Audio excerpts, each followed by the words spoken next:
The event is organized in the framework of the Enterprise Europe Network Cyprus activities, where the RIF is the coordinating organization and falls under the Innovation Factory initiative of the RIF, which aims to support innovation in the business community through specific services, training activities, and other events. The event is under the auspices of the Chief Scientist of the Republic of Cyprus, Dr. Nicholas Mastrogiannopoulos, which we have the pleasure to have with us today. And so we have a long day ahead of us. So without any further ado, I would like to give the floor to Dr. Mastrogiannopoulos for a short welcoming address. Thank you very Marino. much. Thank you, Marino. The pleasure is all mine. Dear guests, dear friends, ladies and gentlemen, good morning, first of all. It is with great pleasure that I address you all today to this webinar for startups and innovative enterprises for the local R&I ecosystem, with special focus on the beneficiaries of the pre-seed seed programs of the Research and Innovation Foundation. The webinar aims to tackle the main growth challenges of a startup and provide insights and useful information on the transformation of an idea into a product with key stages of scaling up. As you already know, this event is organized under the Innovation Factory, an initiative I strongly believe and actively support, having placed it under the auspices of the Office of the Chief Scientist, as Marinos already have raised. Our vision for the Innovation Factory is to provide custom workshops, mentoring and coaching services to startups and innovative companies, innovation in order to create innovation capacity, networking with investors and other events to support the growth of the ecosystem. It is an initiative aimed at supporting entrepreneurs such as yourselves who are ready to take over the world, as we should say, right? Take over the world and not take over a small piece of it. Organizing events like today's workshop is part of the overall effort to shift our mindset and develop a new culture and modus operandi where we operate and think differently. As part of its commitment to support the local ecosystem and enhance the innovative entrepreneurship, the RIF has allocated a budget of over 20 million through the innovation programs to 85 startups and innovative enterprises, exclusively for the creation and the development of innovative products and services with significant potential to penetrate the international market. The impact of the economy and the society is already evident. Funding through the innovation programs led to the creation of a total of 188 new jobs, 86 of which in existing enterprises and 102 in startups. Cyprus have achieved significant progress in the area of research and innovative entrepreneurship. In fact, in the European Innovation Scoreboard of 2020, Cyprus demonstrates the second best improvement in the European Union, and it's among the 5 top countries that improved their performance by over 25%. Furthermore, Cyprus' success in securing funding in Horizon 2020 is a testament to the high level of research and innovation activities carried out in our country, with members of the Cypriot academic research and business community absorbing more than 300 million euros. The number demonstrates that we are on the right track to reach new markets and increase our country's competitiveness. However, we still need to fully embrace innovation across the board, further diversify the economy, and develop the proper conditions in order to infuse an entrepreneurial mindset and create new products, leading to the growth of a vibrant, dynamic ecosystem of startups and innovative enterprises. We remain committed to implementing the national strategy, placing particular emphasis on supporting innovative entrepreneurs and our country's younger generations, that after all are the future of this country. Synergies and the development of a culture of creativity and innovation are the driving force behind the creation of a productive R&I environment, leading to the growth of a robust ecosystem, an ecosystem that is fit for the future, able to transform and the best ideas of our talented community into world-class innovation, services, and products, adding value horizontally across all sectors of the economy and utilizing opportunities for socioeconomic prosperity, creating new jobs, easier access to various services, and attracting investments leading to our country's sustainable development. Dear participants, I am confident that we all share the same vision, and we all acknowledge that research, innovation, and technology are capable of offering a lot to this country. Our mission is to contribute to the greatest extent possible the creation of a dynamic and competitive economy driven by research, scientific excellence, innovation, entrepreneurship, technological development, establishing Cyprus as a vibrant regional hub.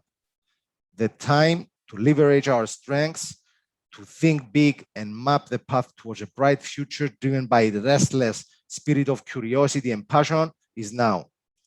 As Steve Jobs used to say, people who are crazy enough to think that they can change the world are the ones who do.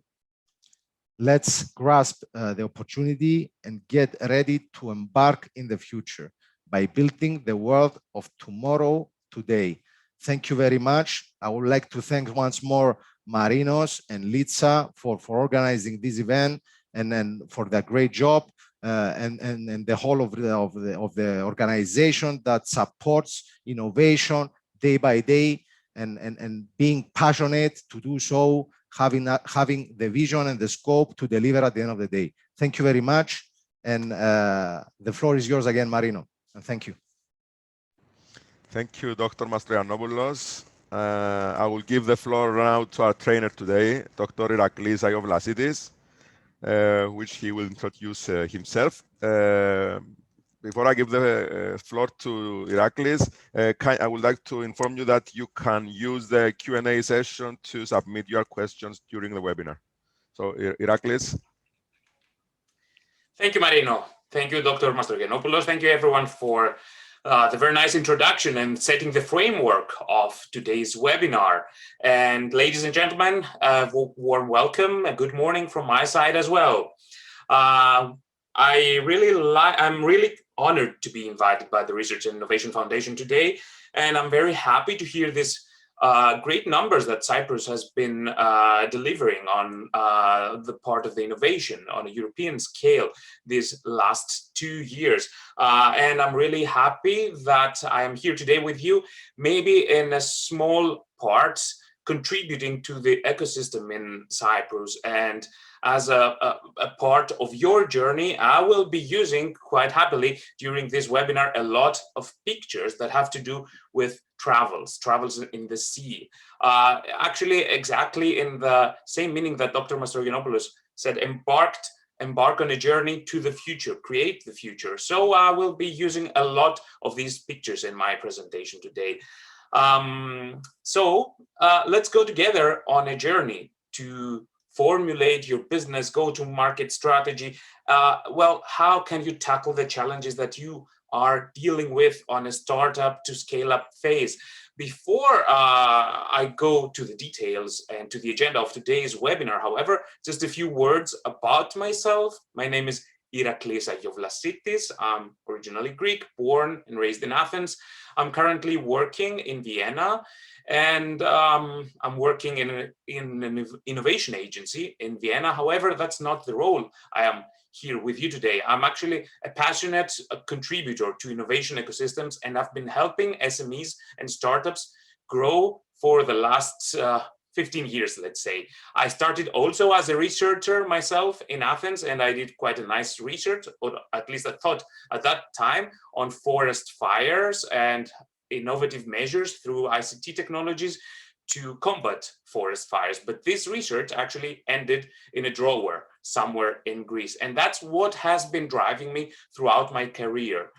This failure of mine to transform my research results into a successful project was my intrinsic growth strategy, actually. And since then, I've started 2 startups. One of them completely failed. The other one successfully exited to a big bank in Greece.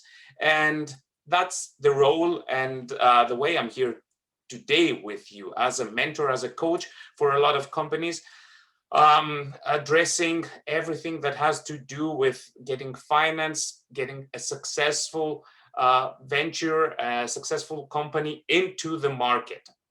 And we'll try to, well, help you do some steps in taking over the world. I cannot do the work for you, but I can show you some steps of the journey. But just before embarking on the journey, this is not an MBA in 6 hours, and this is also definitely not the all-in-one solution to all of the possible business challenges you might be having, right? It's a webinar for different target groups, for people in different stages, for companies in different stages, where I will try to discuss as many challenging parts of your business as possible.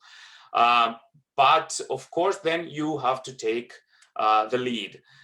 For that reason, I will be using 2 tools as guides, but not as tools only to work with them. It's not a training on these tools. The tools are only the method that we will be using to discuss the challenges in your growth stages. This is the business model and the business plan.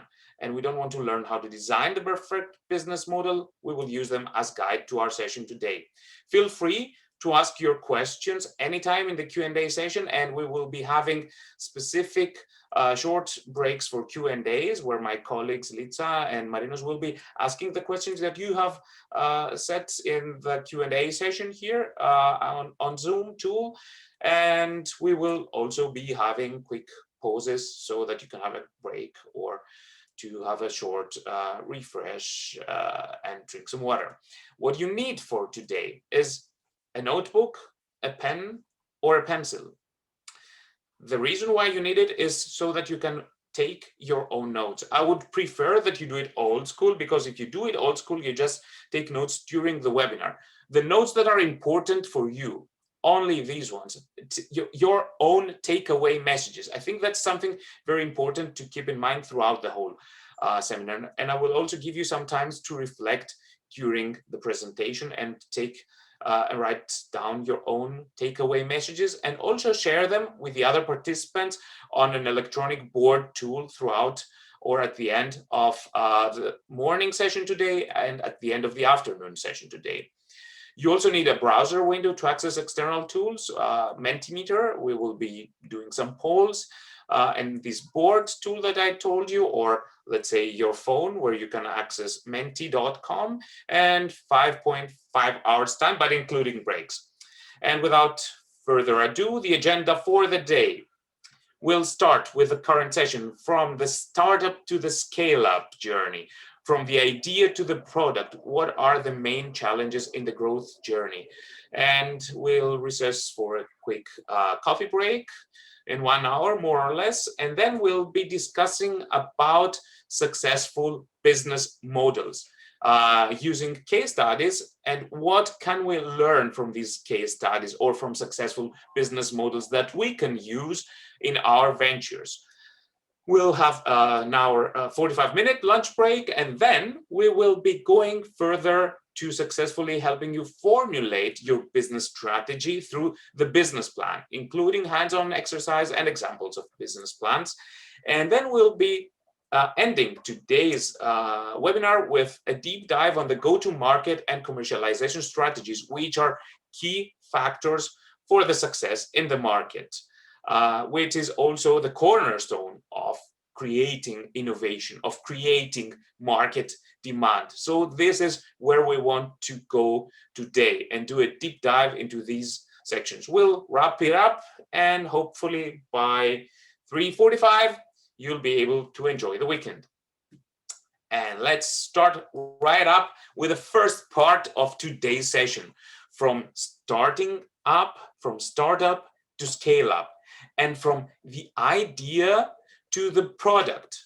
What are the business growth phases? I'm just setting a common groundwork, a common framework for all of us for the day right now. So some, let's say, definitions of the growth stage phases of the companies. And I will be asking you where you are in the next few minutes. But let's say these are, let's have a quick look at these chain from pre-seed to the maturity. The pre-seed phase is the first stage in a company's life, right? The company might have not been founded yet and normally consists of not a lot more than a compelling idea and potential founders. And the market potential in the beginning is roughly being evaluated, and feasibility checks are being done to implement the idea in order to develop the business idea into a viable business model.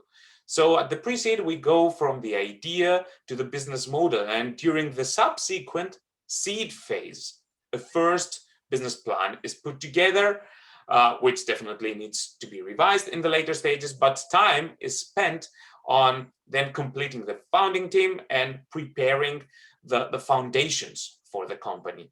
This is the phase where the main capital requirements for the future are being gathered, and during this phase, several 10,000 euros are being invested in the company. So you have some serious first amount of investment that can help you build this company.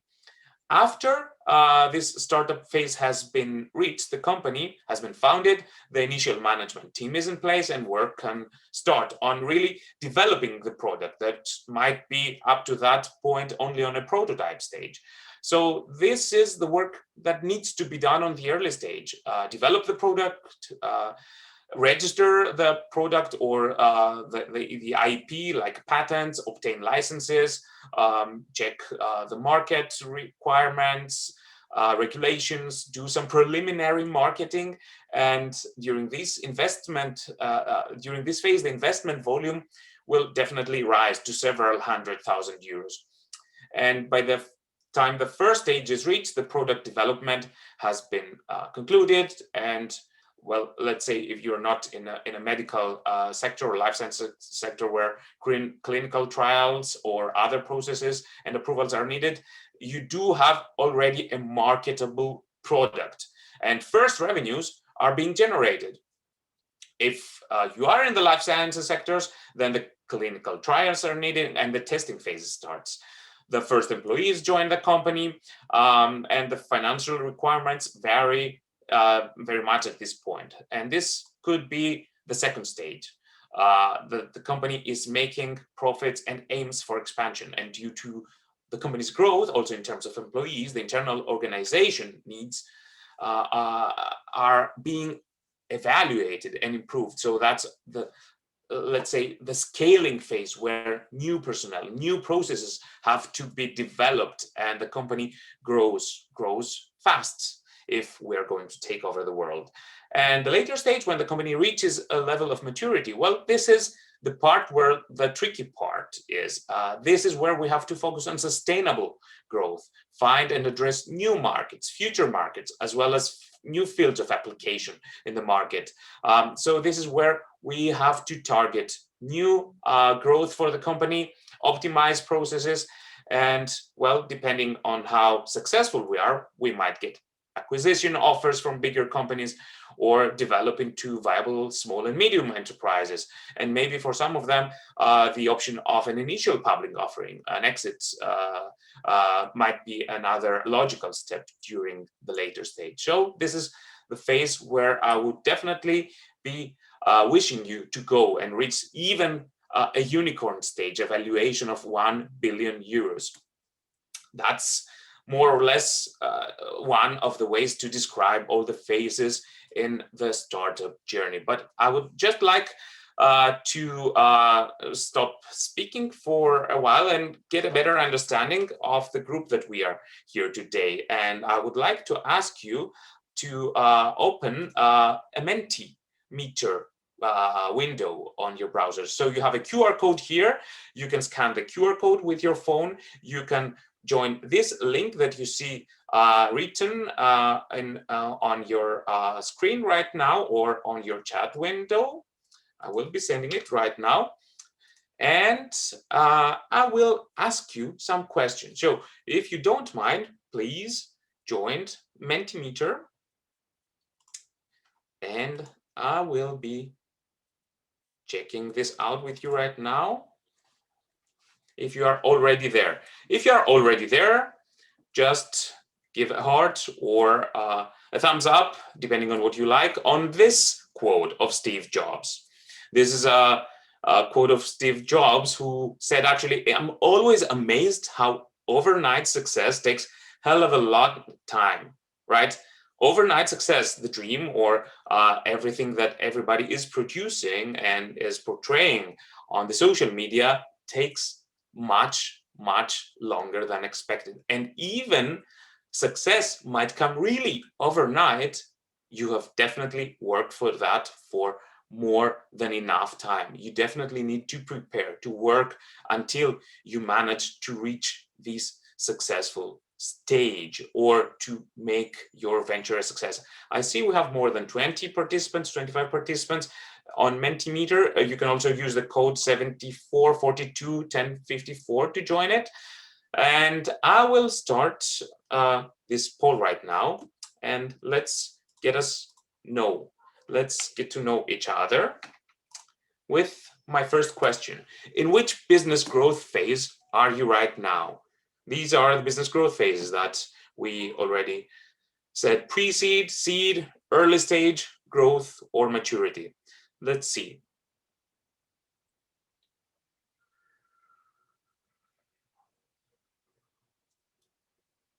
You just have to click on your poll.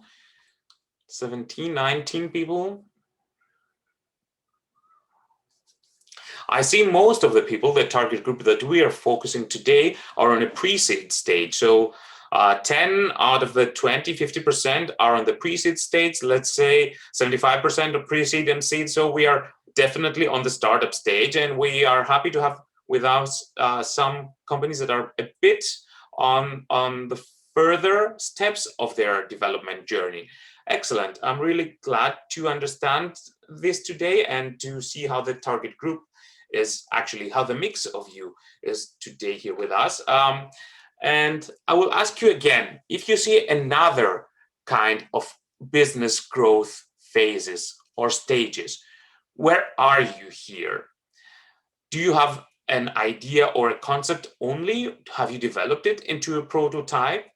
Do you have the product or the service as it will be going and joining the market already developed? Are you already in the market? Do you have already paying customers in one market?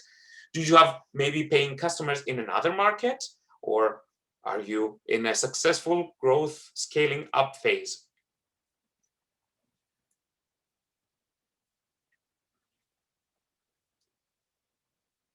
We have almost 18 participants, waiting for a couple of more. I think this reflects very well the results that we saw from the previous slides, so pre-seed and seed phase. But I'm seeing that we have more people that are working on their prototypes right now. So we have some startup ventures that are working really on their prototypes, not only on the very beginning phase, on the idea and the concept. You're on the prototype, so you're definitely making thoughts on how you are going to go to the market. Some successful, only 4 people actually. 3 people are already commercializing their products or services. So I think the way that we will be working today will be quite reflecting the target group that we have today. And since you are in these stages, could you please rate the following challenges for you, for your own venture at this kind of growth stage that you are right now, as very important, a big challenge that is troubling you a lot, or not so important? So what you see right now on your screens is a bar. If a problem or a challenge is quite challenging for you, is more interesting or more difficult or more important for you, then you just have to move the point to the right side. Or if it's not so important to you, move the point in the middle, to the left side. Let's try to get some average thoughts on what are the challenges that the team today is being confronted with. What do you think is most important? Because actually that's what we want to address.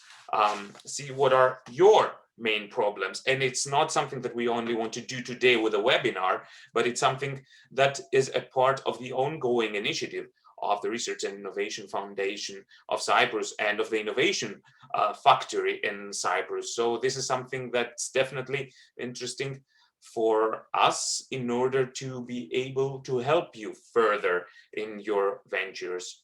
14 people have already voted. I know that it takes a little more time to go through these challenges, but actually we have quite a good stable picture, more or less. I think it's clear that the internationalization is one of the major technology is not so much the problem. Well, it is kind of a problem. Funding, penetrating the market are definitely the major issues that you identify with 4 and 4.2 point on average. So funding and commercializing your ventures. The next problem is, let's say, developing your technology, finding partnerships, and the competition. So with these challenges, I will try to give you some ideas on how to overgo this challenging funding. That's one of the major issues, and going to commercializing. I'm really I'm thinking, let's share, sorry about that. Now you see my screen again, full screen. And let's go to the growth stages of your company and see how we can address the challenges actually that you just mentioned, the biggest challenges for your ventures. This is the second way that you can actually present the growth stages in a company, in your journey actually to success. So it's a bit different, but it's again the same thing. And you saw in your own introduction round that you actually answered the same things, more or less. You are on the idea and concept or prototype phase. So this is, let's say, the pre-seed and seed phase. And this is where you start from an idea and a concept to explore the possibility of this idea and the market possibility. And this is actually where I want to link a new definition and a new idea here, the funding. The funding tools and the funding instruments, which is one of the major challenges that you mentioned. How do they evolve over time, and what are the right funding tools that you can use in each growth stage of your company? So once you start your company, you are definitely bootstrapping. You're using your own resources. You have a lean startup, let's say. You might be using your credit card or your savings. But once you want to develop your prototype, then you definitely need to invest some money. So you have to go out and about to your friends, to your family, fools, maybe, and convince them that it's worthwhile investing some money on you developing the prototype to the idea and to the concept that you are presenting to them, so that you can definitely validate the business and the technology for that. And after that, you can definitely also look for grants, like Research and Innovation Foundation grants, European Commission grants, other grants, or pre-seed grants, microloans, prizes, credits, short amounts. But there are definitely a lot of public funding options out there available, because at this stage, you are in a quite high risk stage. So you're in a prototype, you don't know if your venture is going to play out eventually successfully or not. And then going further from the prototype, you can build the product, but then you definitely, as we saw earlier, need a bigger amount of investment, several thousands of euros. So you have to go for a seed investment, and then you can go further from the public funding options to business angels or to some local VCs to get some investment round, some very, very early investment round to develop your product.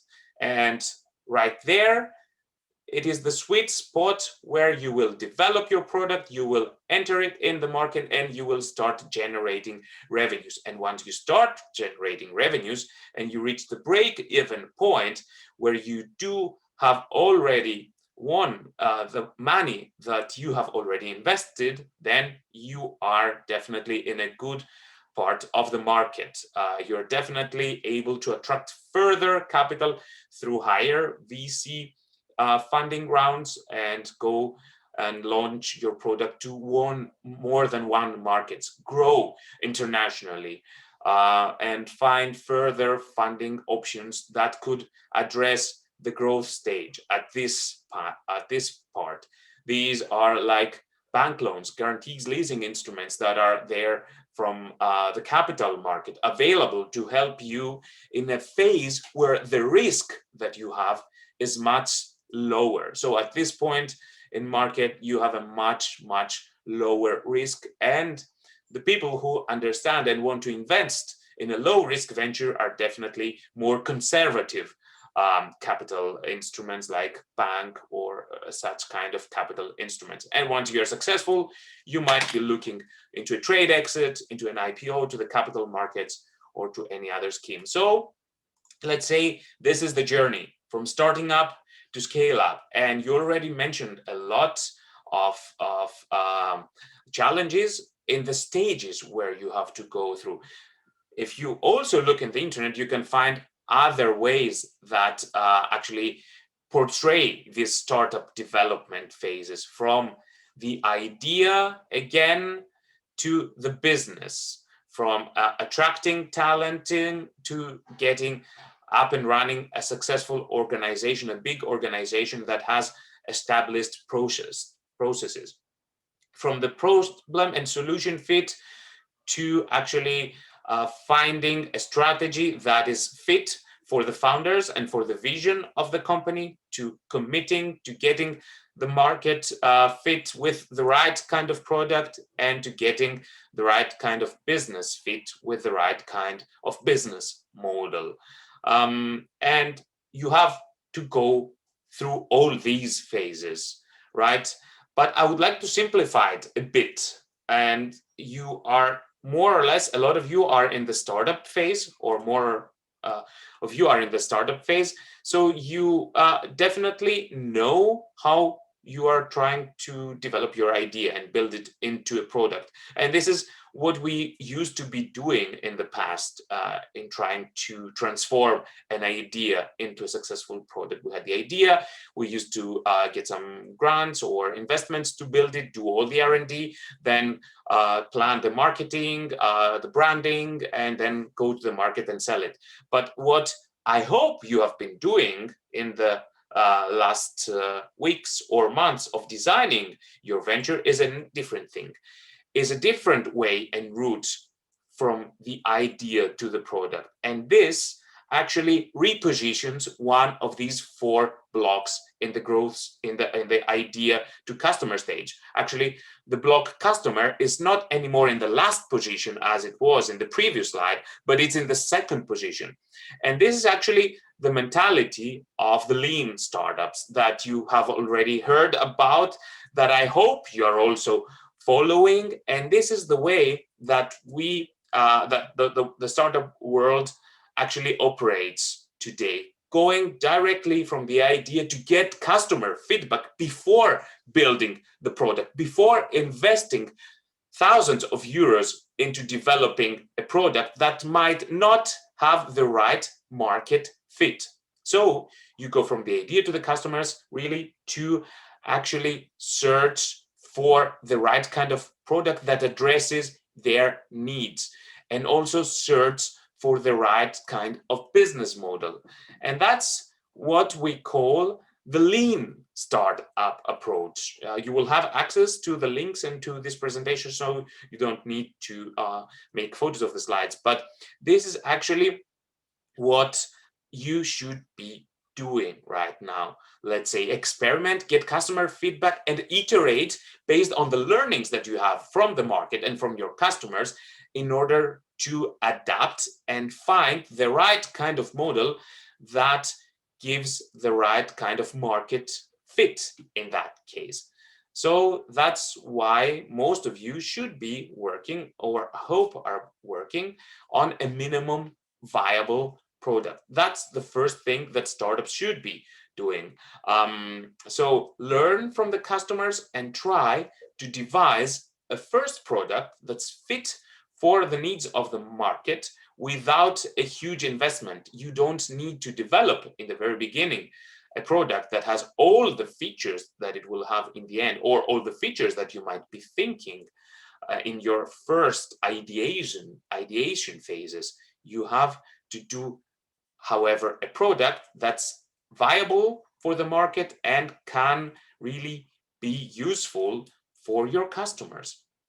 And that's where you start. That's where the journey starts, on a startup that's developing a product that's as lean, in a lean methodology, in a way that you try really to address the needs of your clients, of your customers.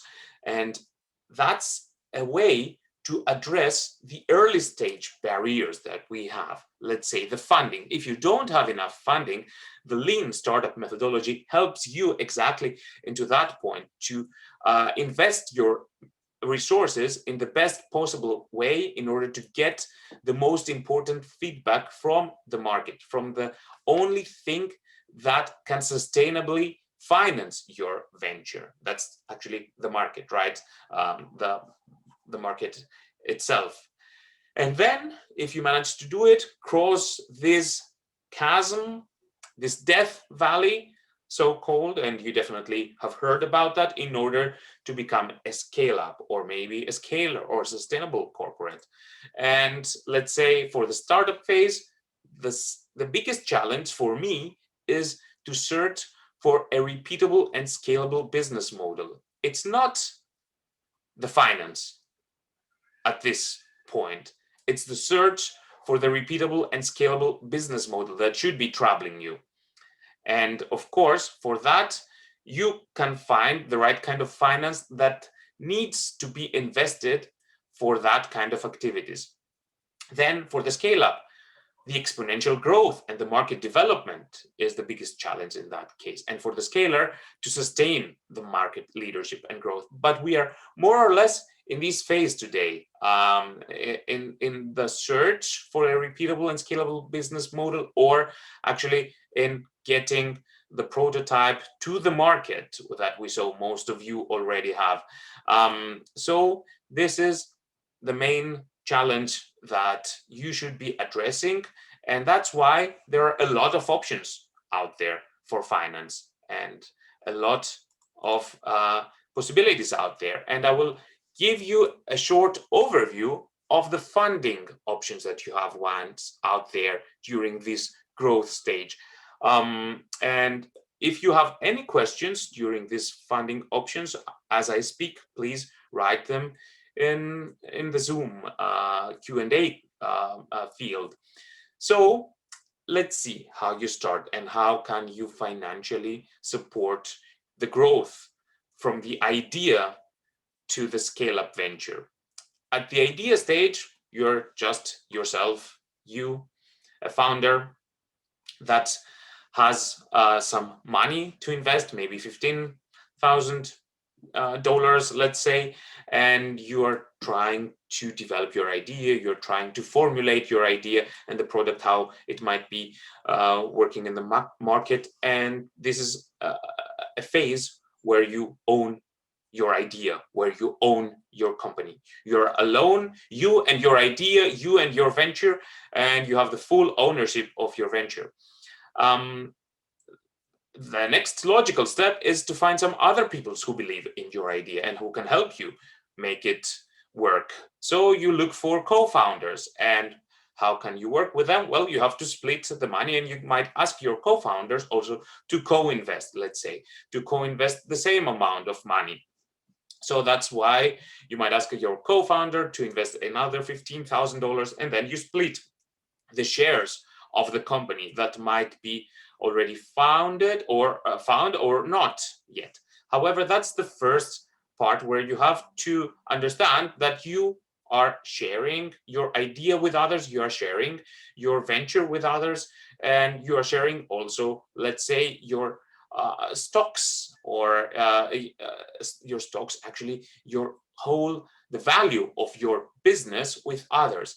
If you have already founded your company, then you're definitely sharing the company. So you have a kind of share arrangement, 50-50, 30-70, depending on the roles of each of the founders and on the money that everybody has invested in that venture. Let's go further, however, into a founded business that needs further money to develop the prototype. And you go out to look for some more investment from family and friends. This is where you start diluting your company. And between you and your co-founder, there's a third person that comes in, your uncle, who gets, again, gives some money and should also get some part of your venture in exchange. So that's the only thing that you can give back to them. Promise that your uncle will get some part of the profit of your venture should that be successful. So you share your dream and your future with your uncle as well. And that could be a good part to discuss the option pool if you want to set aside some stock for future employees. This is the first part where you have to be discussing how you will be going about with the future employees. Actually, the option pool is something that I would like to introduce here as a strategy that many US-based startups and companies are using in order to support their growth stage and motivate the first employees that will join the company. What does the option pool mean? It means that the employees that join the company will have the possibility to get some stock, some part of the of stock of the company, shares in the company, because they are working for it from the beginning on. They might get these stocks in 1 year time or in 3 years times, or they might get successively a higher number of stocks the longer they are working on the company. But this is a strategy that many companies are actually doing, and they set aside from the beginning on an option pool in order to use it for their future employees as a motivational factor. This is something that's quite interested in the literature, and you can find the options that are out there to do it also in Cyprus, even though there's not a clear legislation in Cyprus about it. There's a maximum number of stakeholders that could be in a company like 50 stakeholders, but there's no specific regulation for the option pool. This, however, does not mean that it's not an option, that this is not possible. So this is something that you should be looking into with your lawyers in the beginning phase of your company or with your co-founders. And it's something that you can definitely change through the time. And then you go and further develop your company. You need further investors. So you go out and about and you try to pitch your idea to the local ecosystem, to business angels, to some people that might understand your venture, might know your market. Let's say you're working in the life sciences sector. So you will be going into some maybe successful entrepreneurs from the life sciences sector that might understand what you are doing and might be interested in investing in your company. Let's call this an angel investor, the yellow person here that joins your company and also should get a part of your company for the amount of money that this person is investing.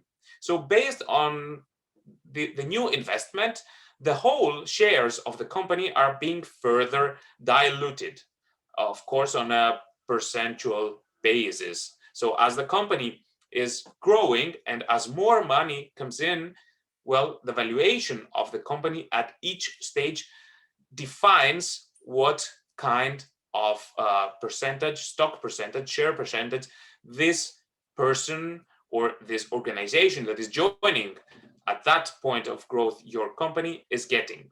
This is something quite critical. Valuation, I mentioned the term valuation, which is actually the value of your whole company, how much the company is worth at this point. So let's say that at the seed round, your company is worth $1 million. This is the amount that somebody would give to you and buy your whole company, 100% of your company. At that point in time, if somebody invests $200,000, then this person should get like a 20% of your company. That's how the valuation works. And based on the established stock or share holding situation in the company, this will define and develop the future stock description and stock pool of the company. And this goes to the next funding stages from the business angels to VCs, to venture capital organizations that will also then invest even more and more money. And you see that at this stage, if a VC comes and joins with a 50% shares of your venture, $2 million at a $4 million valuation of your company, then this will make the VC the biggest shareholder in your company. And you, the founders, will have each one of you will have a share less than the VC per se. And this is a strategic decision that you have to take into consideration in order to keep the ownership of the company or the management decisions on your side, or in a collaboration with the venture capital organization that has invested this kind of money in your company. And then, of course, you further develop your company. You can have the first employees that get their shares in the option pool, other employees that join in there, and then you might go public. You might go on an IPO, initial public offering, and offer your company to the stock market. But this is, let's say, the growth stage from the financial point of view. And you mentioned the resources and the funding as one of the biggest challenges that you are having. What I mentioned earlier is, on my side, that I see as a possible solution that you go as lean as possible through the first stages of the company. But that's, of course, not a panacea, right? That's not the solution to everything, because then you definitely, and we saw that and we mentioned that, is something that you definitely need to invest money in order to develop the prototype and your product. But what's really good and what you should know is that the cost of launching a startup today is 1,000% lower than it used to be 20 years ago.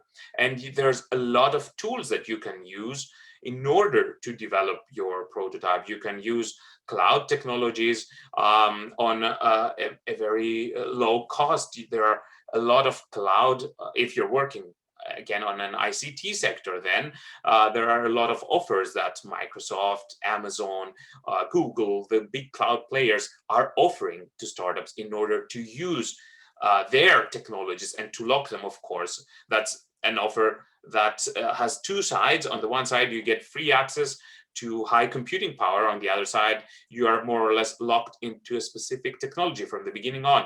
But there are definitely other open source technologies or low cost tools that you could also look into.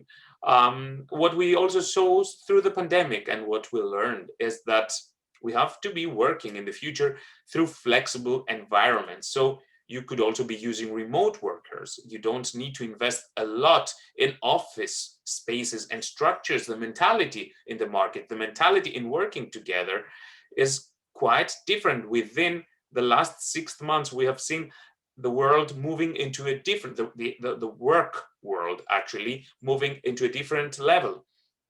You may have to invest some more time into that, but you can definitely use remote workers and see where you can use remote workers also that have lower costs than where you are based on. You have to look also everywhere for funding.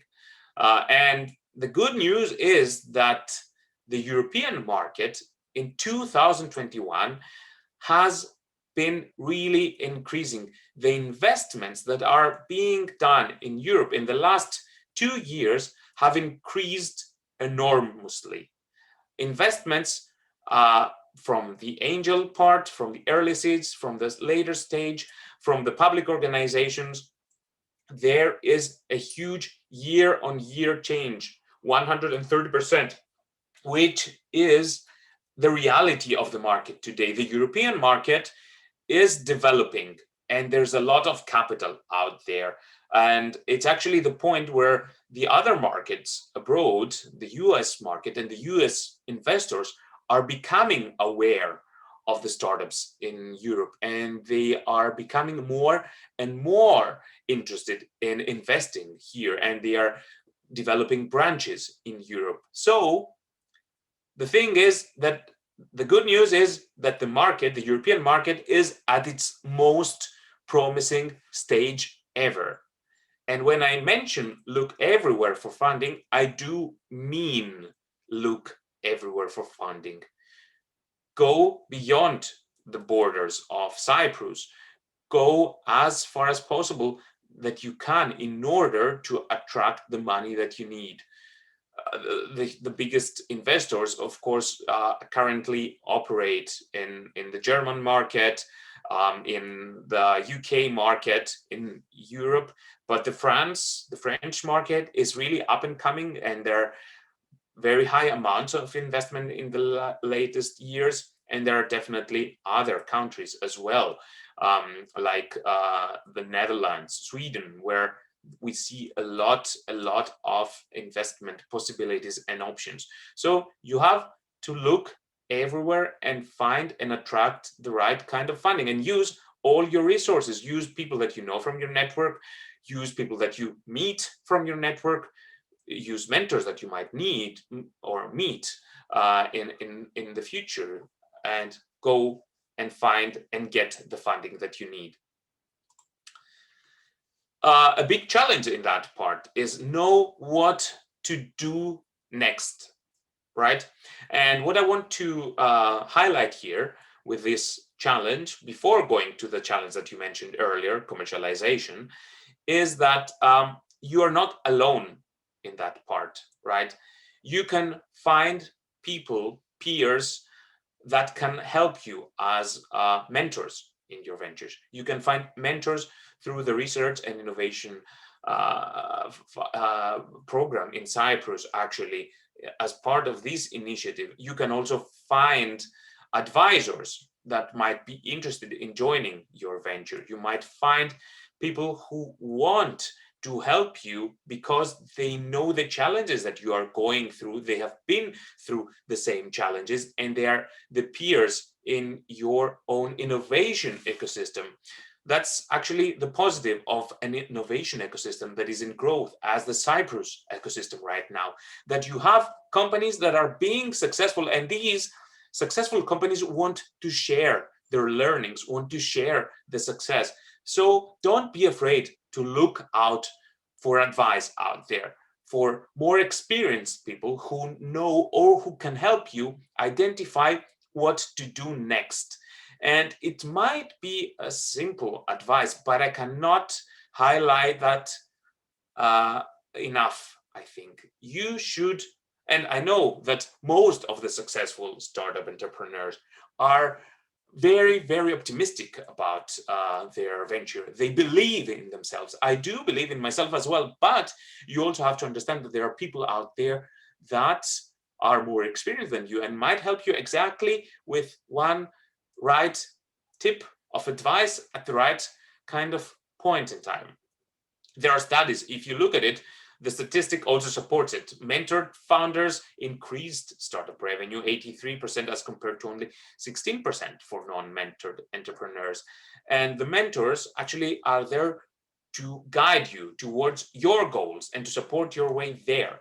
They're not there as an external consultant who will do some subcontracting for you, but it's some person who will go hand in hand with you, who will critically ask questions that you might not want to answer at that point in time of your growth development. But these are the hard questions that you have to answer in order to grow and in order to go to the next stage phase. So look for mentors, look for advisors, look for successful entrepreneurs in your area of technology, in your field where you are working, who will help you become more successful, more profitable, quicker, and who might save you from some pitfalls during your growth stage. And the last tip in that slide is that you have to look for someone with experience at your stage of growth in your company. That's why we actually introduced and we mentioned these growth stages in the beginning so many times. And the next challenge, commercialize.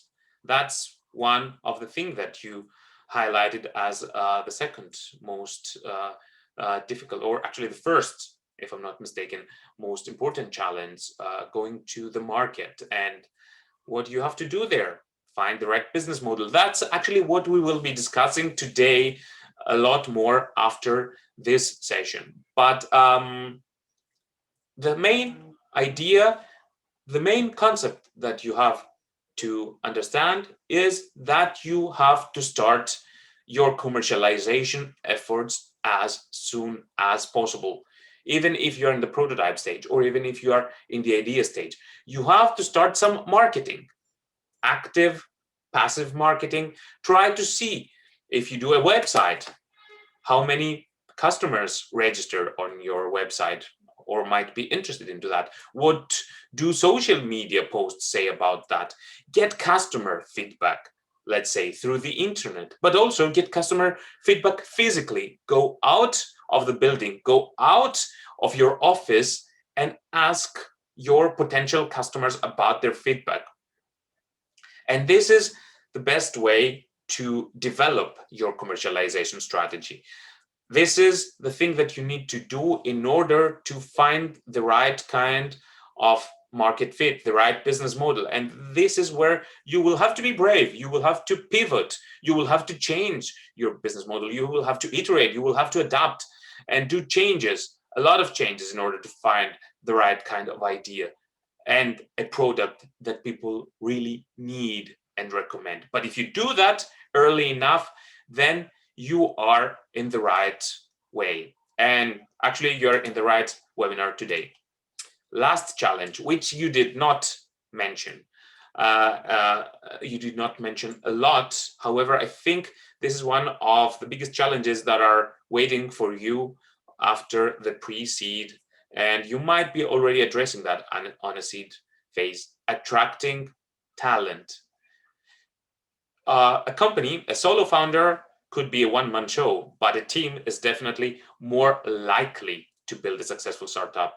And this is actually what the investors and the business angels and the VCs want to invest on: a team with complementary skills, a team that is promising to deliver the results that the business plan and the targets that the business plan has set.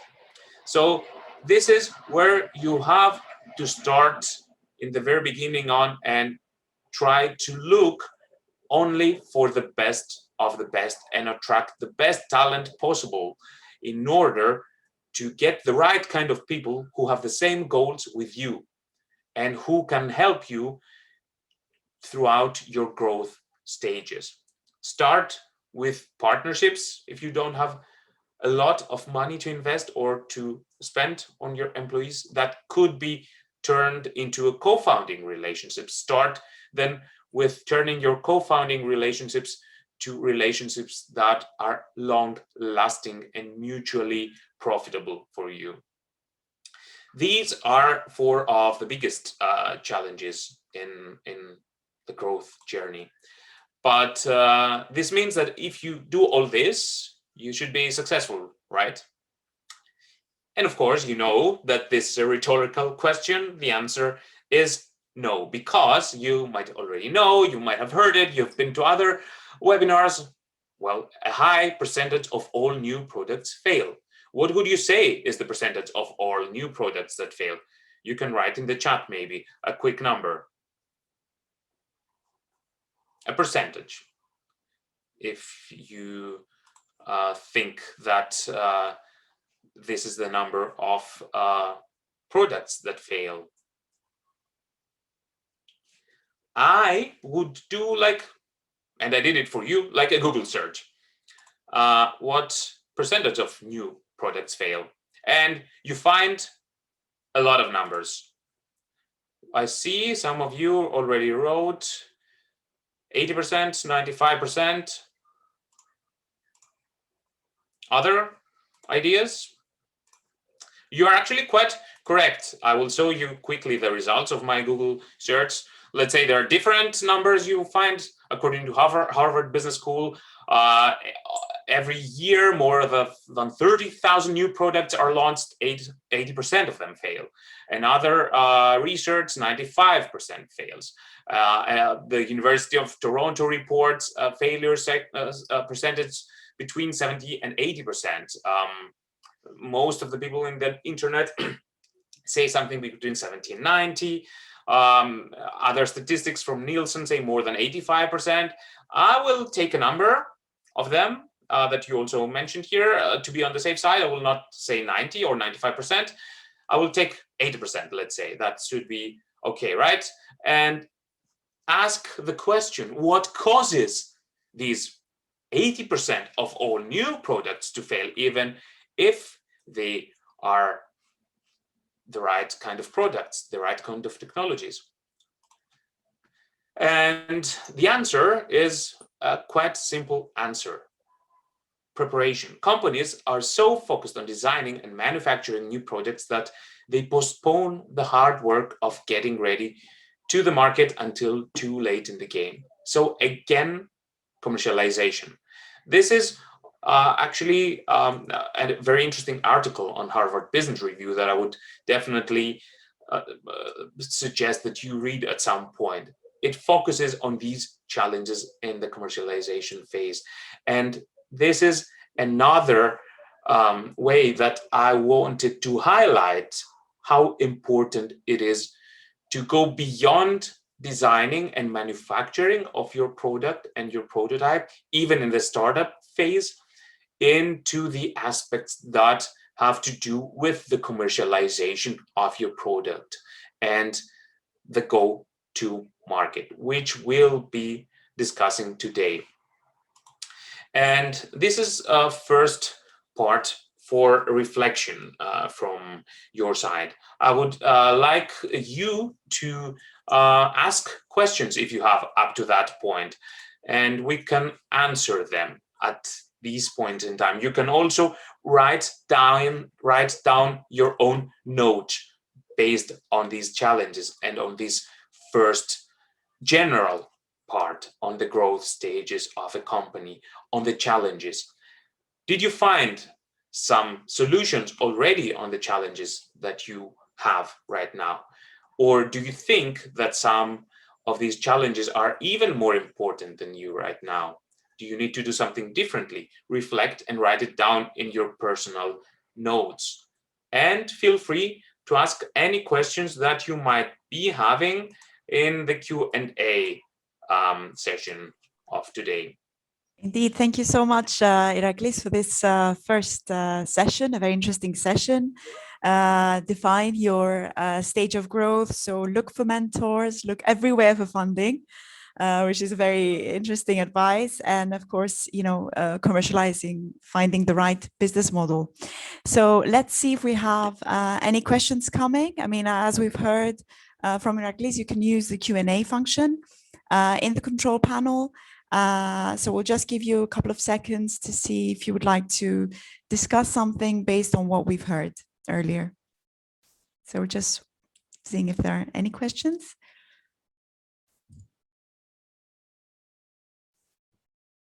I don't know if you want to comment on anything. Otherwise, we could proceed, Iraklis. Yeah, great. Yeah. We have 5 minutes until the coffee break. So I would like to go and maybe highlight again one part on the support that you might get, because this is something that I would definitely like to see as a takeaway message from today for you, to look for support between mentors and coaches in your own innovation ecosystem. And this is a possibility that you will be having through the program of the Research and Innovation Foundation. So I'm not sure if everybody is aware about the difference between mentors, coaches, and consultants that can help you out there. But I would just wanted to highlight this thing for you. Let's say mentors are people who are experienced in one part in an industry, let's say, and they have already hands-on experience on how they did their own success and can mentor you with advice, with tips, with seminars on specific topics of experience. Let's say there could be a mentor that has great experience in the life science sector and how to go about on commercializing a venture, and what are the pitfalls that you will address in the clinical trials, or on digital health, let's say, in the standardizations. Mentors are people who have already been through this phase, who have been through this problem before and have experience, have a network that you can take advantage of in a specific market sector. Coaches, on the other side, are professionals who can help you really identify and look for solutions yourself. Coaches are very useful because these are the people who ask the critical questions. They are very good at listening to you, and they are very good at asking you the whole time why and why. And they can take you by the hand in order to help you identify the solutions that you need at the right kind of stage. And coaches are very useful also for the management of a company in order to develop your own managerial skills, and in order to develop a way and a mindset that helps you set a sustainable enterprise forward.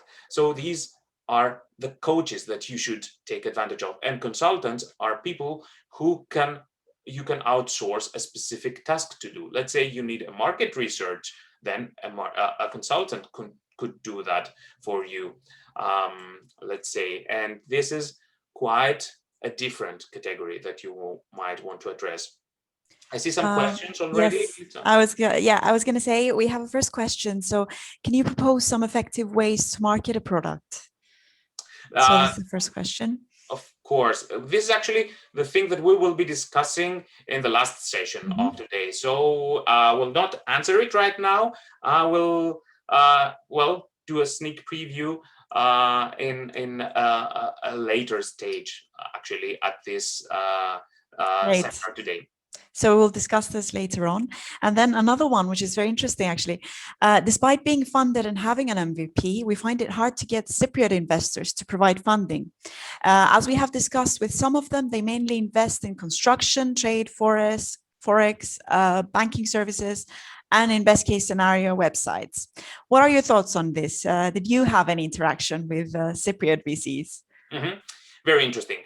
So I think that the answer here is look as far as possible as you can. Of course, the main idea is to look in your own innovation ecosystem because it might be easier. But if they invest in other sectors than the sector that you are working on, I'm not sure, I don't think it's mentioned in what sector you are working on.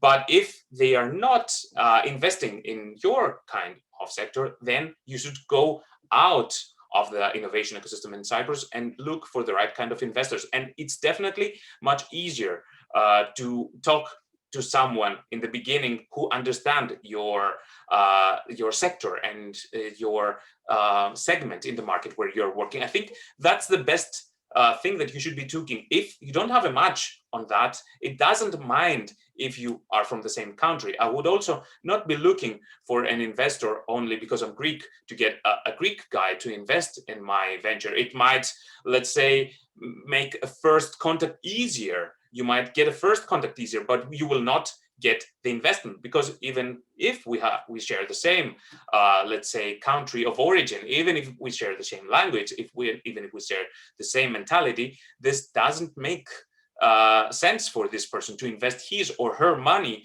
into a venture that they do not understand. So I would definitely suggest and recommend to look for investors who are experienced in your own segment. The next part of our webinar today, the business model, the model behind the business. I will do like a cheat or do a trick, a cheesy way to give you a quote. Behind every successful business, there's a business model, a successful business model? I think that's the most important. Actually, that's an easy trick. You can say it for everything behind a business. Like behind every successful business, there's an inspiring or a genius founder. Behind every successful business, there's a creative accountant.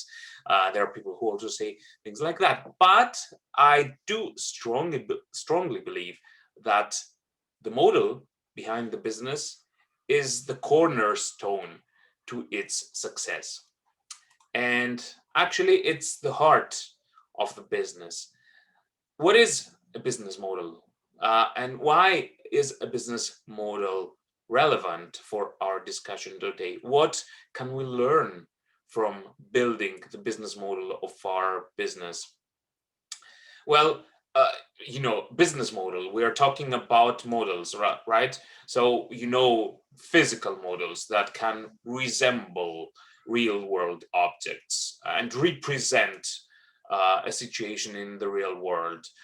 There are definitely other kinds of models, like schematic models, that are more abstract than a physical model, but still provide like a representation of a concept, of the relationships between different items, diagrams, charts, blueprints. These are examples of schematic models. And what are they good at? They are good at helping us avoid costly mistakes.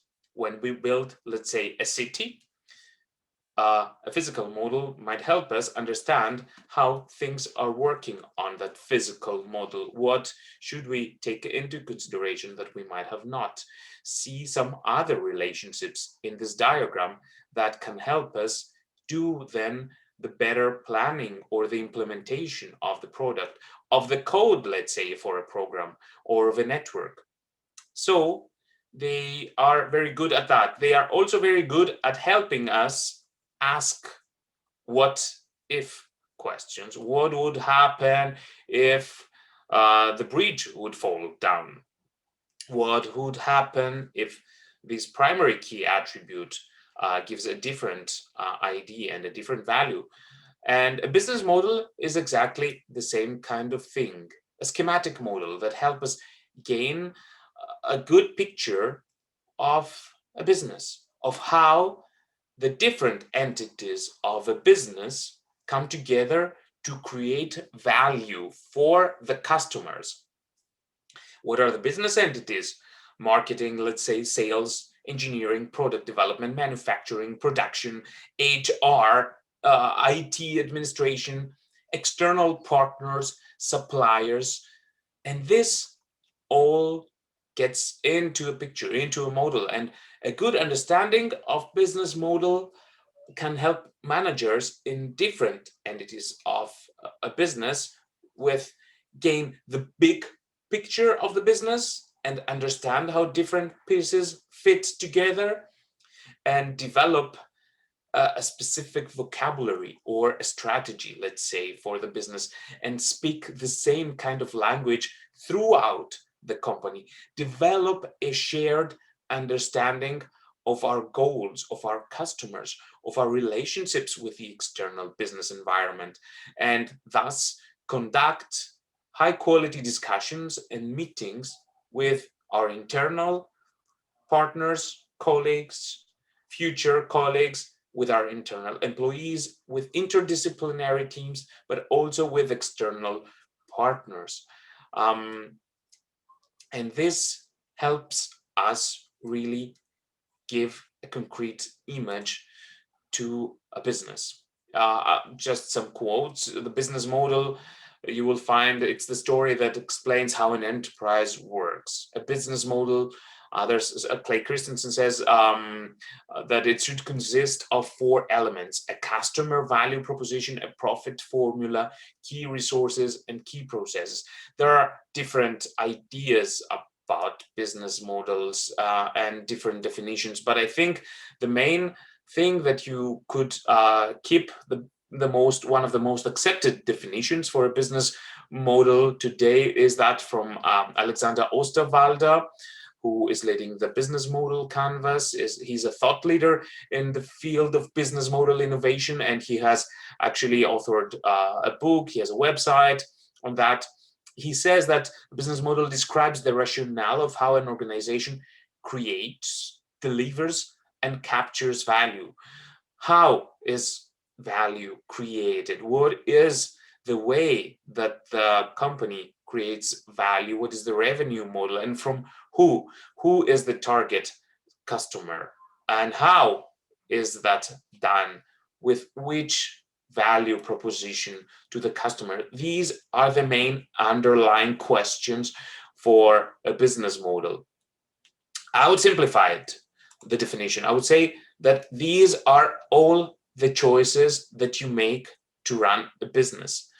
But before going into details on how you can describe your own business model, what are some successful examples or tools for that? Some of you might be familiar with some of them. I will be presenting one of them also later today. But I want to stay a bit at the level of understanding why a business model is relevant and why business choices and decisions are the most important part that you have to take away from your business model. And I will use a well-known example in the business world, but also go into some details for you in order to give you a better understanding on that. Nespresso, right? That's a very well-known example of an innovative business model in the business world, because it actually turned into turned a business concept into something totally different, and to a successful project and product, to one of the most successful products actually worldwide for Nestlé, and it made a huge pivot to the business concept that was there, offered in the market in the 80s. So Nespresso was always a coffee system. So they were designing coffee machines for usage with coffee, with grinders. And in the 80s, it was one of all the coffee machine systems out there. But at some point, the business model innovation process through a new management team came into place, and they changed totally the concept. They introduced in the 90s the pod coffee concept by fitting an aluminum coffee pod into a machine that could generate a perfect cup of espresso at home, right at the push of a button, without needing to wait for a coffee machine to get warmed up, without needing to grind the coffee, without needing to get an expensive coffee machine that costs a couple of €1,000, or a cheap coffee machine that will just make a lousy cup of coffee that you don't really want to drink. And that's how it started. And that's the new offering that came into the market, a cheap coffee machine. So Nespresso reduced the price of selling the coffee machines, high quality coffee machines, in order to get into the market, in order to get more consumers interested for the product, who would then be investing their money on buying coffee pods from Nespresso, buying again over and over, and creating a sustainable and recurring revenue stream for Nespresso and for Nestlé. Because the highest margin was not in a one-time selling of a coffee machine with the brand of Nespresso, but the margin and the recurring revenue stream of selling ground coffee in a pod throughout the years to the same customer over and over is the one that generated the profit for Nespresso and the commitment with the customers. So this is something that introduced a totally different model for Nespresso. And it's one of the liveliest arguments that the future of competition will not so much be driven by innovation in products or services themselves, but by the activities surrounding the products and services that bring them to the market. Did we get that? It's not always about the product itself, about a perfect coffee machine, but about the activities surrounding the products and the services that bring them to the market. And let's see what these activities are in the business model of Nespresso, which makes it even more appealing. What are necessary activities or activities that you already know in the business model of Nespresso? Well, targeting the right kind of customers with a great marketing strategy. Who was the leader of this marketing strategy, or actually the hero of this marketing strategy for the customers? George Clooney, who created a private club feeling in order to lure clients through an upper segment marketing strategy, which, however, does not address only upper clients, but all clients. However, George Clooney gives this exclusive feeling in the marketing strategy of Nespresso. Other part of the business model, tying customers to Nespresso through direct sell systems for the cups for the pods that go into the machine through all ways possible, online and through boutiques and through stores owned by Nespresso, and this actually makes the company keep its margins close and warm for the company. So a big retail channel through both physical and virtual worlds, which keeps margins close, is one of the keys to success. Nespresso does not sell its pods through supermarkets or through other ways or through different partners. It sells the pods only by itself.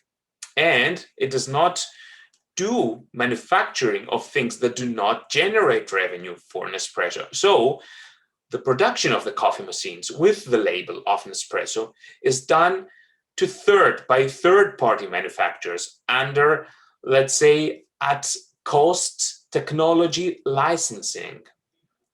And at the same time, these manufacturers who are bound to the licensing of this technology through a very costly mechanism that makes them sell their high-quality machines at affordable prices, these manufacturers who are partners and undertake the whole work of creating the high-quality coffee machines for Nespresso actually function as part of the distribution channel, because customers buy the machines from these manufacturers, and the manufacturers actually, by selling their own machines, they also sell the Nespresso system. And what else did Nespresso do? Well, it safeguarded from the very beginning on the major revenue stream through the pod system with a patent, with actually more than one patent, with enough patents that made the competition not be able to create similar pods up to a quite high time in market until actually the patent expired. So these patents and Nespresso's high-tech processing facilities safeguard these pods, this quality for the pods, and actually makes them stand out of the competition, makes the customers want to buy and rebuy the Nespresso pods. And now that the patent has expired, Nespresso actually invests hugely on marketing for new coffee pods, for new coffee sorts, for new ways in order to market the Ethiopia, the Colombia, the Peru, the origins of the coffee, or other ones for summertime, for Fredo, for whatever you might call it. And it actually also does it on a regional way. So Nespresso tries to safeguard its major right now revenue stream also against the competition with more marketing activities. And let's say this was not built in a day, right? These overnight success, as Steve Jobs said, takes hell of a long time. The first patent for Nespresso was in 1976. And Nespresso really fiddled around with the technology for 10 years before incorporating into the company in 1986. And the company decided to service at first the business-to-business market with the pods in the 90s in a joint venture with a machine manufacturer that also maintained a sales force. But this model failed and also bankrupted the company.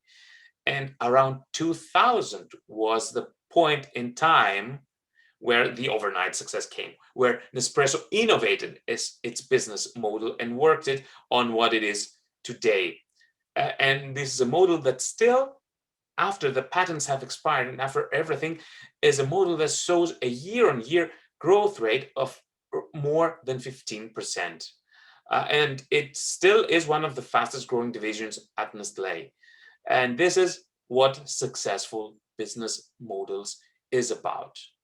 Finding that whole combination of market activities, of business activities, of partnering activities that will bring you the success in the market. And we've been talking about business models, right? And about the business model of Nespresso in that case. And I would just like to introduce you to some business models, some different kinds of business models that you can use for your own business, for making your products or services successful, for bringing them into the market. There are definitely many business models out there available, and we can group them or discuss about the more popular ones. And since we've been talking about Nespresso, I will use coffee as an example. And I will take something very similar with Nespresso. Let's say coffee machines. Let's start with not making this beautiful cup of coffee that you see in the picture and that was created by an espresso machine, and I don't get any percentage from Nespresso, by the way. I love drinking their coffee, but I don't get any royalties from them. Let's discuss about the business models that you can sell a coffee machine. You create your idea, your product is a coffee machine. What can you do, and how can you? What is the most apparent business model that you can think about? It's manufacturing the coffee machines. Who are you? You are the person who manufactures, or the company that manufactures the coffee machine. So your business model is to sell them. Who can you sell them to? Let's say one of the business models would be to sell them to distributors, because distributors have already established retail channels and can bring your product to the markets, to the customers who will buy it. So this is a typical manufacturing business model. You create the coffee machine, the product, and you sell it to distributors who then enter the market. You can go beyond coffee and think about all the electronic companies, let's say Black & Decker, LG Electronics, Siemens, whatever that might be. You are manufacturing the product and you sell it to distributors. What Nespresso did is actually a different business model. We call it a razor blade business model. It's the business model where you actually sell you don't focus on selling the coffee machine. Somebody else sells the coffee machine and you sell the expensive coffee pod on a weekly or a monthly basis. So this is what Nespresso did, and we call it razor blade, this business model, because it's actually well known from the razors, you know, the Gillette thing that you might be using if you shave yourselves, not like me. You need to get razor blades to use with your razor machine, and you need to get the razor blades for the same kind of razor machine. So you are actually bound by the manufacturer of the product, which might be very good, but you need to buy again and again some consumables that are required to make it work, be it a razor blade, be it a coffee pot for an espresso, be it a filter of water for Brita that you see here. And this is a way that you could be thinking of marketing your product or your service in a way that you try to generate, exactly as Nespresso did, recurring revenue streams, money that comes to you not after a one-off sale that happened in the manufacturing business model that we saw earlier, but through a recurring sale of a different product. So what we learned until now is, what is the product? In that case, it is the pod. It is the consumable. In the first case, it was the coffee machine. We're in the same kind of market, but now in the razor blade business model, the coffee machine manufacturer is your partner and you are the pod manufacturer. And you sell it to the customers directly on a weekly basis. So you don't need distributors. That's also a different business model, and we call it retail market. Let's see other well-known business models. And one other one that you know, it is the subscription business model. How could you translate it into the coffee business? Well, you could get one bag of ground coffee a week for a monthly fee, right? This means you pay each month the same fee and you get one bag of freshly ground coffee on Monday in the morning at your doorstep delivered. This is a subscription model. You know it from the web and from similar services like Netflix or other providers where you pay each month a subscription for this person. But this is definitely something that could be applied in all kind of businesses.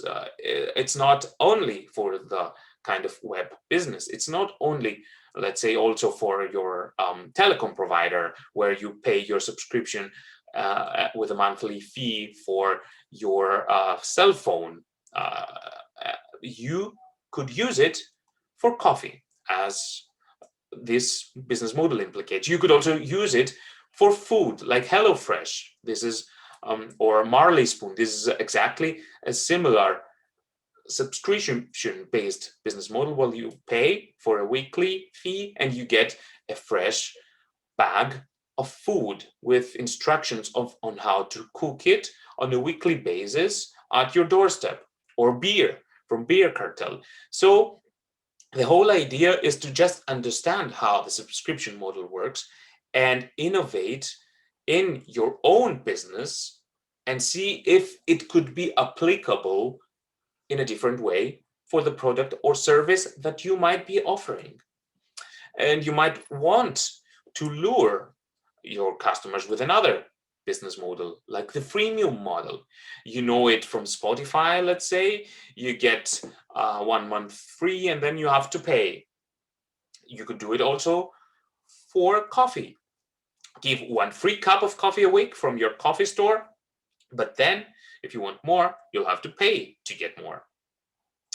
Freemium. So you give something free in order to lure, attract the customers, make them aware of your product. This is like a go-to-market strategy. This is a marketing activity, but that's a very important part of your business model. It's not the coffee and the technology where you do how to make the coffee. It's exactly as important as the technology to do the coffee, the way that you are going to market it and sell it. And actually, all these models, these business models that I'm presenting right now, are actually also a very good answer to the question that we had from Stallo earlier today, this morning, some ways to market the product.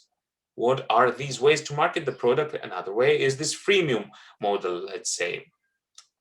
What else could you do in your model? Well, you could bundle it. Let's say for the coffee, you can offer someone to buy coffee together with something else, a scone, a bagel, a cookie, for a more attractive price than just buying coffee. So this is somewhere where you bundle two things at once, two things that you might be producing or that a partner of yours might be producing. And this makes the customers, or you might find some other customers and address the needs of other customers, not only of the customers that do want to drink a perfect cup of coffee, but also of the customers that go by your shop and are also hungry as well. And that's a way that you can offer something to them in order to increase the share of customers you have against also the competition, which might be only coffee or only scones or bagels or coffees. What might that be? This can also, of course, be done in other sectors. Let's say the example of Adobe Creative Suite or of Microsoft. Microsoft offers, let's say, Office programs at a fixed price, but it gives you a better price, a more attractive price, if you bundle and you take the whole Office suite together, not only Word, Excel, or Access, but if you bundle it all together. Adobe does the same thing. And also, they have switched into the subscription model, if you know what I mean. So Microsoft also gives you the opportunity to buy the whole Office suite at a more attractive price than just buying one of these tools, but it also gives you a better option to pay a subscription, a monthly or a yearly subscription fee, to have access to all of these software options and to all of these programs in the bundle, included in an attractive price. But this gives Microsoft a recurring fee. That's not a one-off buy. You didn't buy it once and then you use it for like 3 or 10 years, whatever that might be, but you give Microsoft each month or each year some kind of a subscription fee in order to have access to these tools. Retailing, that's another business model, quite easy to understand. Selling, you start selling coffee from other brands. You might be the retailer in that case, right? So you are trying to find products from bigger brands and sell it from your store for a commission. That could be also, let's say, another kind of company or another kind of product, another kind of brand, not something that you are creating. You're not creating, in that case, the coffee machine. You're just selling coffee products from other, and what you get is this commission, this margin that you get. That's a business model that's quite well known to everybody, and you are not then in that case liable for the product, but you can bundle it with other kind of services. Let's say you might be supporting and providing installation of the coffee machine at the client's space, or support when something happens to the client.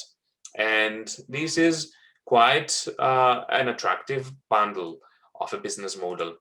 And of course, other business models, leasing, you know it from leasing a car. Let's say you could also do it for espresso machines. You could offer to rent espresso machines for weekends so that people could do their own lattes in the winter, or to rent another summer-like espresso machine that makes cold milk for the weekends in the summer, and you do it at a very attractive price. So you lease it for €5 per day. So the customers don't need to invest in buying this if they only need it for a few weekends or for a few months at the year. Another idea of a business model, product as a service.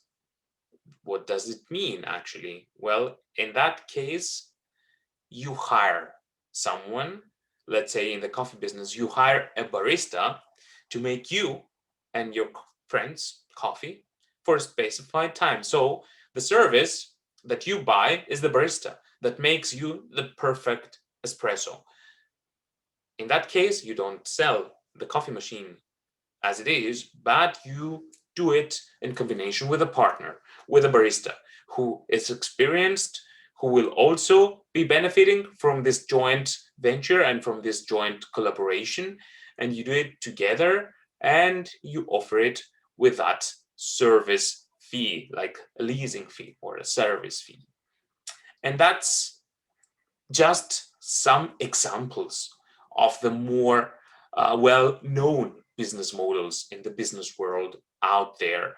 You can find a lot of business models in the link here in that slide. You can find more business model on the web, but I just wanted to highlight some of the most important and well-known ones in order to make you think about that with the example of the coffee machine, because the business model is very much relevant in the first stages of your business growth. So pre-seed, seed, this is where you have to define the business model that you want to follow and iterate on that and work with a business model in order to make it successful. So pre-seed and seed, this is when the business model is relevant. And why again it is relevant? Because it makes you link all these different parts of your business and make the hard choices. Which are these choices? Well, identify who are your customers and identify the customer base that is the right for you. I mean, you all know it. It's good that we want to attract and say that we have a huge customer base. Our clients are all, let's say, users of mobile phones. This is a wide customer base, right? But is it the right audience for the app that you are developing?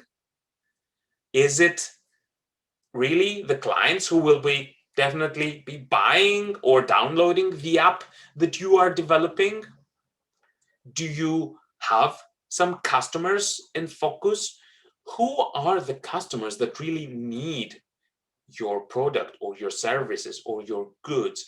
When developing your business model, you should try to narrow down your target audience to focus on 2-3 specific client profiles.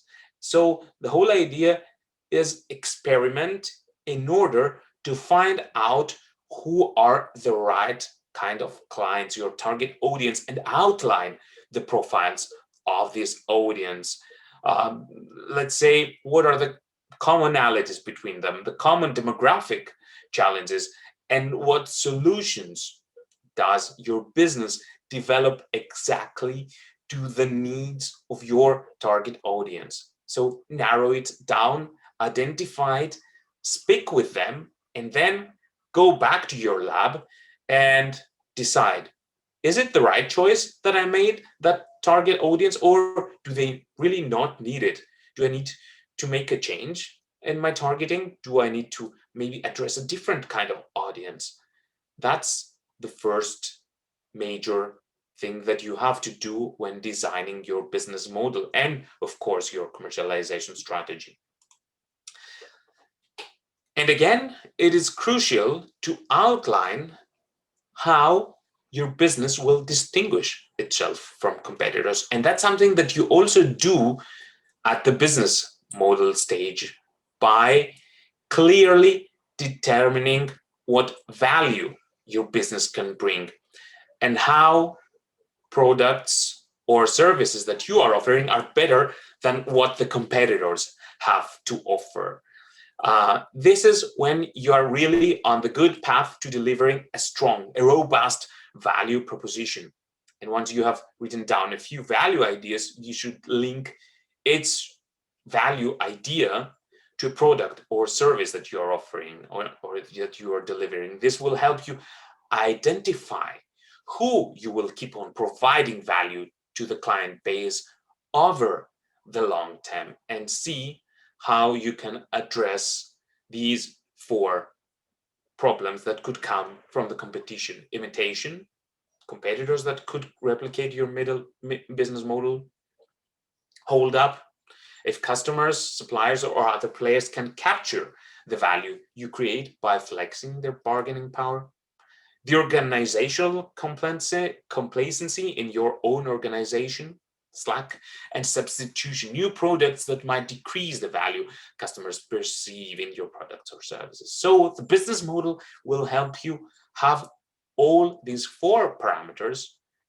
on a bird's eye view and see how you can address these as your business evolves. And through time, a business model should not be a simple slide or a simple picture, but it should evolve through time.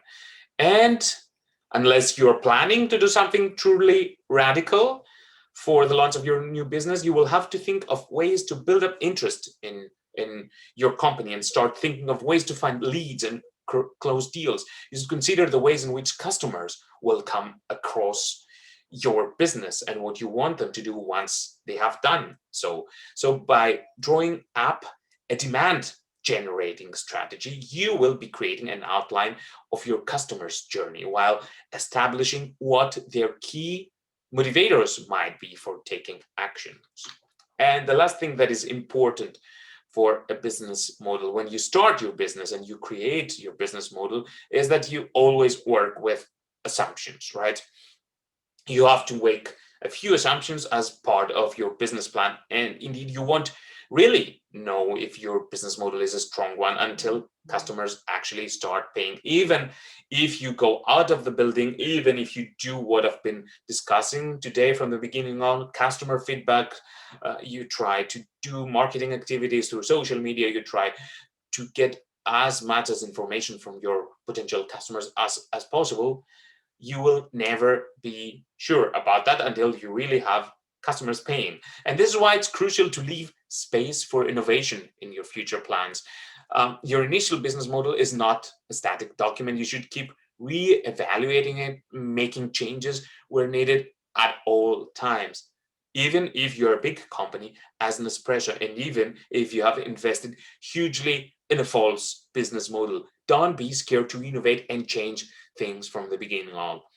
And in order to do so, a very useful tool that can help you have a business model in a picture that's easy to understand, that really links all the puzzle pieces and the business units and choices that you have to do together in a document that's also not static and can be updated at all times, is the business model canvas.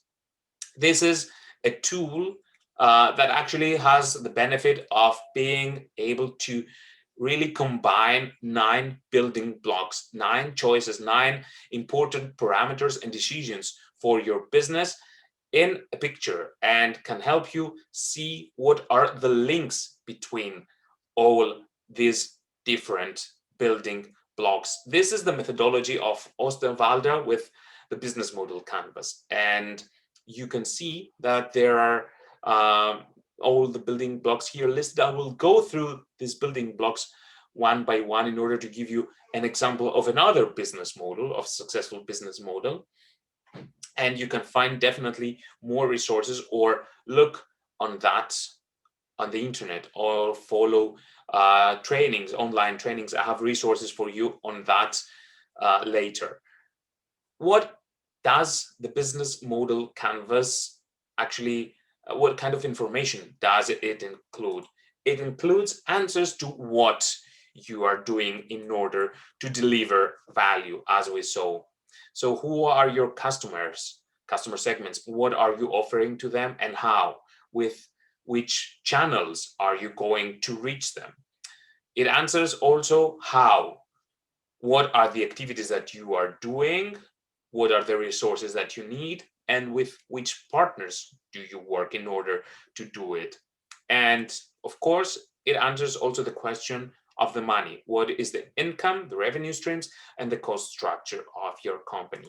How could we see an example of a business canvas? I will start with an example of a company that you might know. It's called Uber. And let's see what is the customer segments that Uber addresses. Well, it addresses three kinds of customer segments. Let's say the passengers, which have a concrete need. They need to be transferred someone. The professional drivers, which have a concrete need. They need money, revenue streams.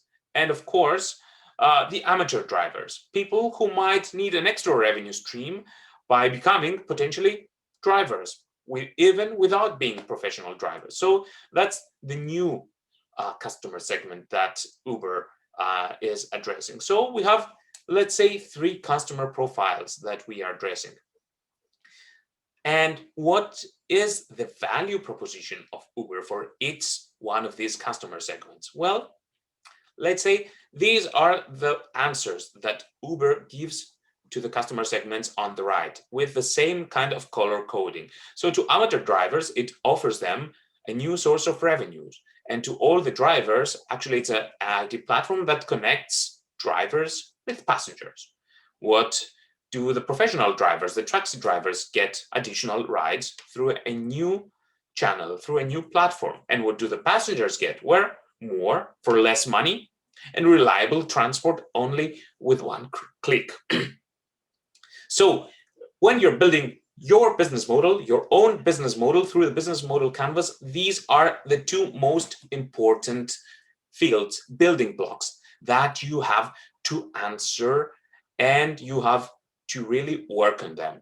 What would I do if I would start with Uber? Then I would try to discuss with passengers, with professional drivers, with amateur drivers, and really iterate on what is exactly the value and the services that I would be offering to them. Let's say by doing that, Uber found out that the passengers really value the possibility to have a rating for the drivers. So this is something that is building up the reliable transport value proposition with a specific feature that the product will have. And this will make the product sticky. This will make the users want to further use Uber because you will have a large number of, let's say, evaluations of drivers.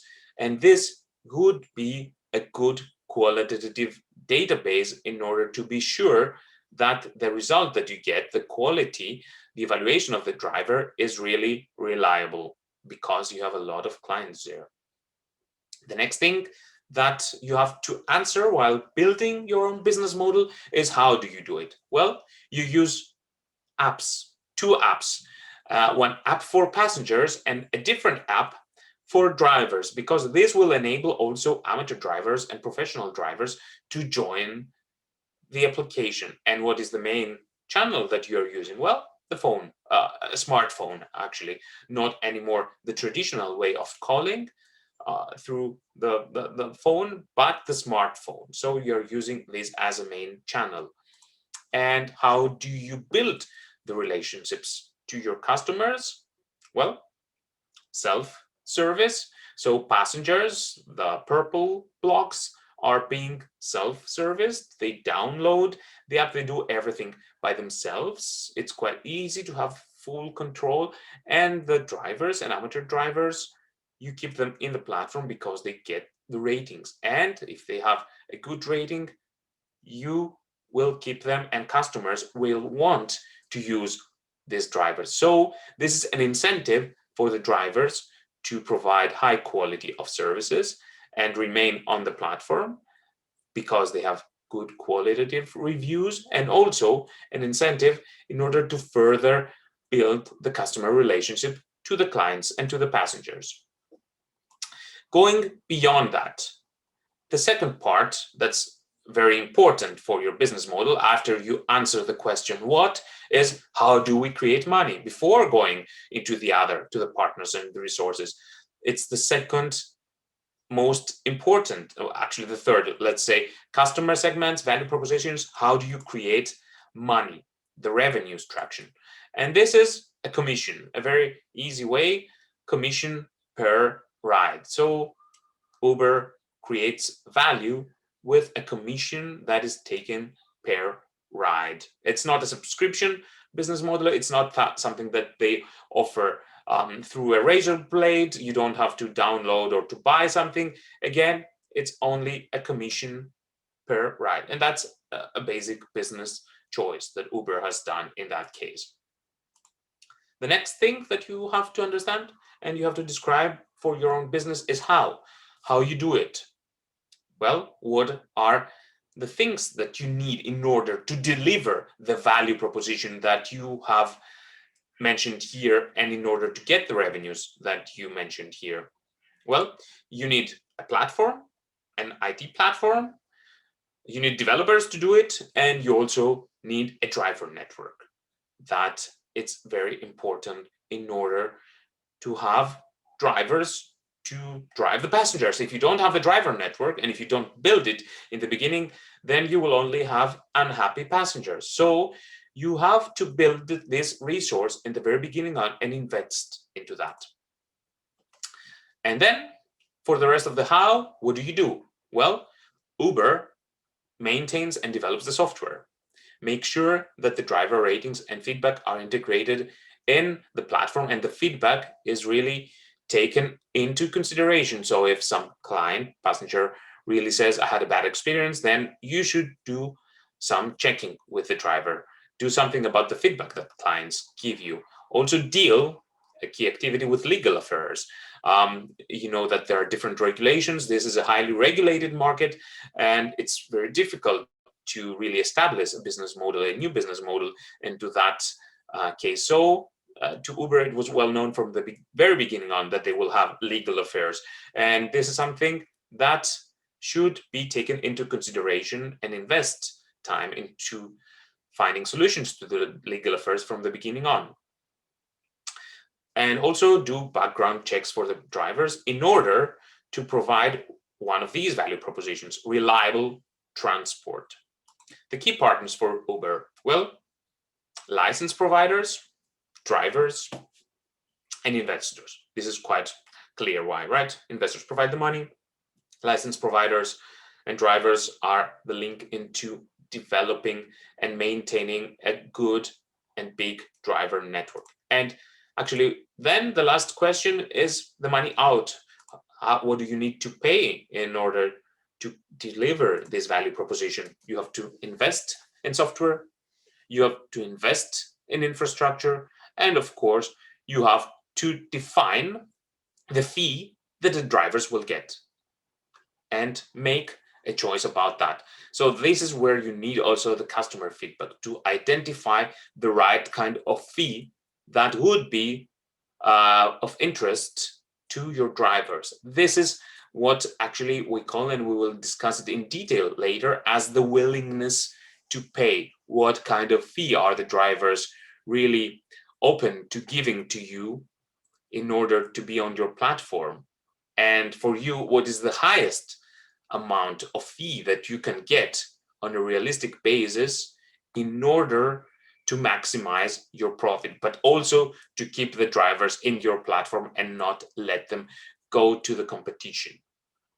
This is how the business model canvas works and really depicts in 9 building blocks the whole picture of a business, the whole model of a business, the tough decisions or the choices, be it tough, be it not tough, that have to be made and have to be consequent for the business. And actually, the good thing with a business model canvas is that you can iterate on that. You can do it on a web application, you can do it on a diagram, on a PowerPoint, or you can also have it at your office with post-it notes, which you might use on all these different building blocks and change the post-it notes when something changes, when you have a different feedback. And there are a lot of business model canvases that you can find out there. This is, for instance, another example from businessmodelanalyst.com on LinkedIn.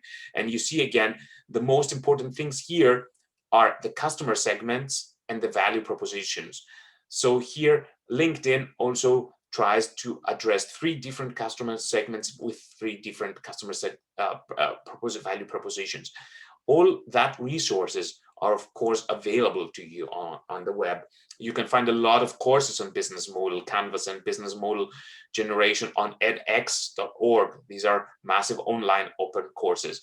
There are here on a German-speaking website, a very good collection, not on German, on English, examples, videos that really give you a quick overview of 27 very, very interesting business models based on the business model canvas methodology, including Nespresso. So these are YouTube videos in the English language, just collected on German-speaking website. And of course, Strategizer is the website of Alexander Osterwälder, where you can find the resources from the guru himself. And businessmakeover.eu is an EU project that has 54 examples of successful business models that you can play with if you want. You can see if these business models would be applicable to your business. And before opening to the discussion round and to questions from your side, think about if you have any questions and feel free to write them in the Q&A session.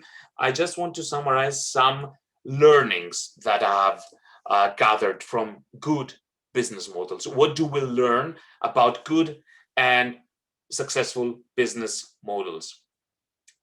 The first thing is that you have to see how easy it is for your customers to move to a competitor and include it in your business model, to make this change harder, to include some kind of business choices, of technology choices, whatever that might be, in order to make it difficult for your customers to move to a competitor. So switching costs. The second thing is recurring revenues.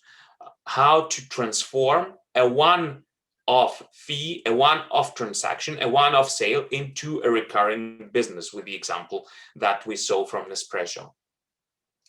Another good business model is the one of Dell, that Dell actually introduced in the 90s, earning money before spending it. This means take the order first before spending it into creating the computer. So Dell actually, what it did in the 90s is invest in a very, very fast way in order to manufacture computers after they had been ordered in like 1 week time or in 48 hours, but after they had been ordered. So in order to reduce the need of creating products that the customers might not need or might not buy, in order to reduce stock and inventory. Another example of a successful business model from Skype: change the game of the cost structures from one of the competitors, moving from the infrastructure of the phone to voice over IP, which had a dramatic less cost. Skype was the one that actually changed the cost structure in the voice over IP business in the 90s.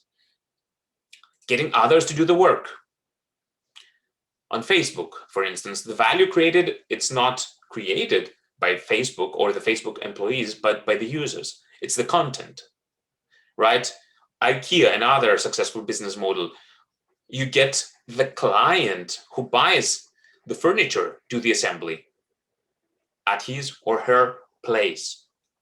Think about scalability, how you can have a business model that can expand. Banking, auctions, e-commerce, retail stores. They are scalable. They are done through the web. You can go and reach customers worldwide in an easy way. It's not limited in a region. And protection from the competition. How much does really your business model design protect you from your competitors? How does it fit into your commercialization strategy? And this is also something that we will be focusing in the next sessions of today, how you can protect your business model very well from your competition. These are some learnings from good and successful business models. And I'm open right now to your reflection, to your questions. You can take the next 5 minutes in order to write down your own learnings, your own interesting highlights, your takeaway messages, or feel free to write down your questions and let's discuss them. So, Iraklis, we have some requests for your thoughts on some issues. First of all, innovation should not be neglected when adopting a recurring revenue business model. And positioning in the market in terms of timing. I mean, you are the first to position in the market, and if you are a big player, then this is a parameter that helps the companies to receive revenues and position themselves strongly in the market. So, what are your thoughts on this? That's a perfect comment, and this is actually a perfect pass to what we will be discussing later, because this is actually, of course, let's say recurring revenue streams is not the only way to commercialize successfully. There are different strategies. You could be the first in the market. You could be successful as being the first in the market, but you could also be an imitator of someone and also be successful into the market, or you could also do another kind of strategy. And there are 4 very, very important strategies how you can commercialize your product or your services as far as the timing that you enter the market is concerned. And this is something that we will be discussing really in detail, including Apple as a very good example in the 4th session of today again. We have another question regarding, it was not very clear, but if the participant wants to submit it again, but I suppose it's about if you could elaborate more on revenues from licensing. Mm-hmm. Licensing. This is a question that depends on what licensing is actually being, how licensing is used as a method to create revenues. You could license a part of your patent, of your technology, but you could also license part of your business. You could also license a business model itself and a complete business concept and do a franchise business model. So there are ways that with licensing, you can really create revenue streams and keep your team and your company at a very close or small level. So a small team could establish a licensing business model in order to successfully implement or go to the market. One of the most traditional sector for doing that is research. For research projects, licensing is a traditional commercialization strategy that should always be taken into consideration. And we'll also discuss licensing again in a 3rd and 4th session of today. So I'm very glad that I'm leading this discussion and your questions to the right way, because what we are doing with the business model is actually developing the route and path to this, to understanding how these ways and these commercialization strategies, including licensing, can work successfully for your company. We have another question regarding the combination of different business models. For example, when you offer a service, whether you should use a combination of a subscription model and a product as a service. Yeah, that is something that should also be explored and could be explored always. However, this is a very also good point, and the way the question actually ends is that it would be better to go about combining different business models in a later stage and try in the beginning really to find the business model that gives you access to the market before going into gaining further revenue streams. So use the lean startup methodology if you're in the pre-seed or seed phase and then focus on one way that will effectively provide you revenues for your business. And when you establish this revenue and one successful business model, then you can definitely look into the combinations. We saw such examples like bundling of products and doing a retail of a specific product. So you sell the coffee, but also you do then the bundling, and you also do the subscription business model like Microsoft does. This is also an example of that. But even for those customers, let's say for Microsoft, who did the bundling of the software and then went to a subscription business model, they first did the bundling and they saw that it was successful. And once bundling was successful and the technology was ready and mature to be able to provide it through high-speed internet and through the cloud, then they went further ahead and developed a new business model or a combination of business models. So combining it is something good, but really the focus should be in the beginning to find one business model that works. Actually, one of the key messages I wrote on my notebook is what you said before, that we have to pivot, iterate, and adapt. Exactly. That's the basic thing that you need to remember. And that's what we'll learn from good business models. Don't be afraid to pivot, innovate, adapt, and use the business model in order really to find where your market is. And we have one last question regarding Uber, how this company achieves scalability on the international level. Don't know. Exactly. That's a different question. That's why Uber is a hybrid business model. Uber needs the driver's network, needs contacts in the national countries. Scalability is the easier part, or was the easier part in the beginning, offering it through an application that everybody can download. So that was the easy way, and connecting amateur drivers. That's how Uber became well known, and that's actually why it became well known and managed to establish itself as a major player, because it offered an easy way to connect amateur drivers with the passengers through a totally scalable business model, which was only the phone, only the IT platform, without including the professional drivers. But as the business model evolved and as the regulations and the countries evolved, then Uber should actually create connections to the national networks. And actually Uber has in most countries regional offices who are taking care of these networks with the professional drivers and who are leading the regulatory affairs in each country. So the thing that we can learn from Uber is that they did a quick start in order to get out and about and reach a huge market, even with a business model that was not totally legally okay or from regulatory affairs okay. It's exactly the same thing that we learned from Airbnb.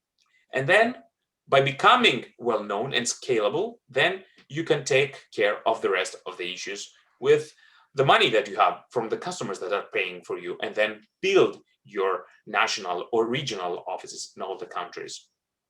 And one last question before lunch break. How should companies pilot and test business models and consider adapting business models to different markets? The only way is to discuss with the customers themselves. You have to use really the customers and discuss with them, get feedback from the customers. Who are the customers and who are they paying? And how are the net needs of the customers different in different countries? We'll also be seeing some tools on how to get feedback from customers through easier ways, not only through interviews. You don't have to reach out to them and call them. You can use web technologies, you can use marketing activities in order to do that. And that's also an excellent question to be addressed in the next sessions of our webinar today, with session number 3, going from the idea, from the business model to the business plan and to the commercialization strategy, which is actually the goal that we will want to do the deep dive today in the final session of the day. So I'm glad you're all back again. And session 3, business plan, how to successfully formulate your business plan and examples about that. Let's see, what is a business plan? Again, is a tool that we will be using, right? We will be using it in the framework of the methodology of today's webinar as a tool that is relevant for you, very much relevant for you, especially in the startup, in the pre-seed and the seed phase of your ventures, but also in the later stages of the ventures, in order to focus on some points that are very, very important for the success of your venture. What is a business plan? It's a formal written document, says Wikipedia, that contains the goals of a business, the methods for attaining these goals, and a time frame for the achievement of these goals. So the goals in the business plan are actually time bound. It's not only the goals, but also the methods and the time frame. It describes the nature of the business, background information on the organization's financial projections and strategies it intends to implement to achieve the stated targets. Again, as with the business model, I'll give you some other definitions and my own. It's the plan for the creation and management of a business. So the business plan goes beyond the business model for defining how to create, manage the business. It's a goal-setting instrument. It connects the dots in the business. It could be the owner's manual, let's say, or it's a roadmap. It's a plan that provides a direction to the business. Exactly as when you are really in an island, on a stranded, deserted island, and you find a map and you follow the map, you reach the goal. The map shows you the goal, where the gold is, and you just try to follow the map. But the thing that you do is just, you don't only focus on what's written on the map, you see around you, and you might need to adapt your course in order to find your way to the goal. So the goal is there, the goal, but the way, it could be written, it could be shown in the map, but you also have to adapt it. But it's really useful because it provides, as exactly the map, a direction to the business, right? So regardless if the market and the competition changes, then you still have to go and reach your goals through another way. You have to choose another path, exactly as you would do with a physical map on a deserted island. And let's now get a new baseline among us. And I would ask you again to join me for a short Mentimeter session. So the link, the QR code are there. The link is the same. I'll reshare it with you right away, coming up to your chat window.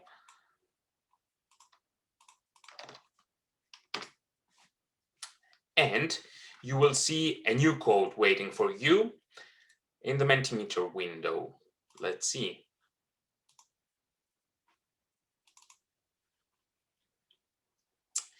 I see you are joining there. Give a heart, give a thumbs up, depending on what you would like to do in order to give me a sign that you're already signed in the Mentimeter. The quote is, if you fail to plan, there you are definitely planning to fail. With this way, Benjamin Franklin really highlights the importance of planning, right?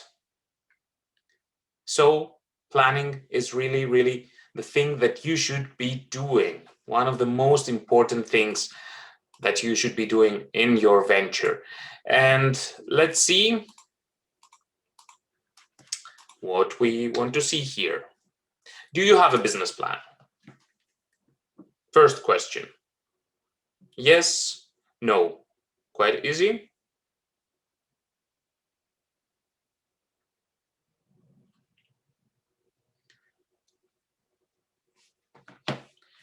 "50-50, very interesting." Waiting a little more to see. Okay, we have some more people that do not have a business plan. That's actually quite interesting for the next slides, because you will see some good practice on how to formulate your business plan. And for the rest of you that do have a business plan, well, let's see, we will do a reality check on what you actually do have on your business plan, really reflects and is in agreement with what I will be discussing in the next few minutes. And feel free, really, since you do have a business plan, to ask all your questions at the right kind of point in time, at the right kind of section when I will be discussing about the business plan. Very well, 50-50. Do you have a business plan? If you do have a business plan, or if you don't have, you might know about the sections in a business plan. So what I want you to do now is prioritize the most important options in a business plan. What is the thing that you value as the most important section in a business plan? The product and service description, the business model, the financials, the executive summary. You just have to highlight the series. Just enter first, second, third, and it comes up. A new field comes up into your screen after you select the thing that you think has the highest priority, and then you click on another one, and then you click on another one. And the options are being reduced only to the available options that you still have. Let's see, how do you think about that? I know it takes some more time here to go through the options and then submit your results and see, what do you think about that?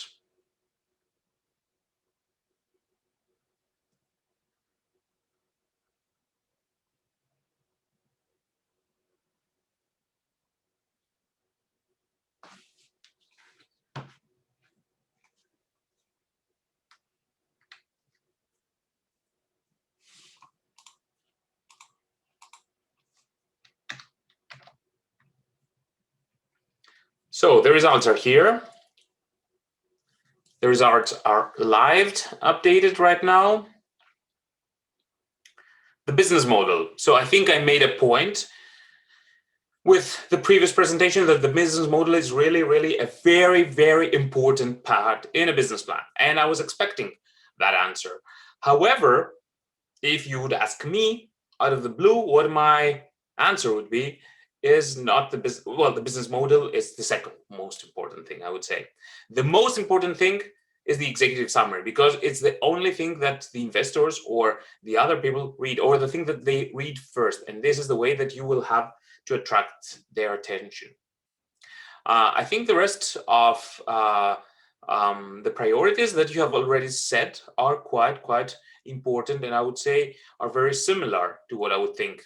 The financials are very important, the market size. These are very equally important things with the business model. But the executive summary, which you have ranked here as the last one, is the thing that you really need to invest time in. But I will go back to the executive summary and to all these sessions and all these sections in a few moments. The next question is, how long should a business plan be, according to your opinion? Not more than 10 pages, 20 to 30, 100, as long as it needs.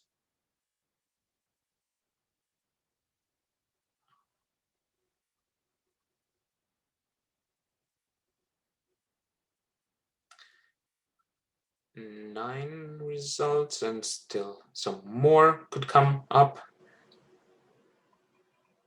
I like that nobody says more than 100 pages. So I think what's definitely clear among us, and we all have the same opinion, that a business plan should be concise. The most popular answer is not more than 10 pages, which is very close to the truth. But the truth, actually, if I could pick one, is as long as it needs, because the business plan could be adapted and be applied or offered to different kind of stakeholders.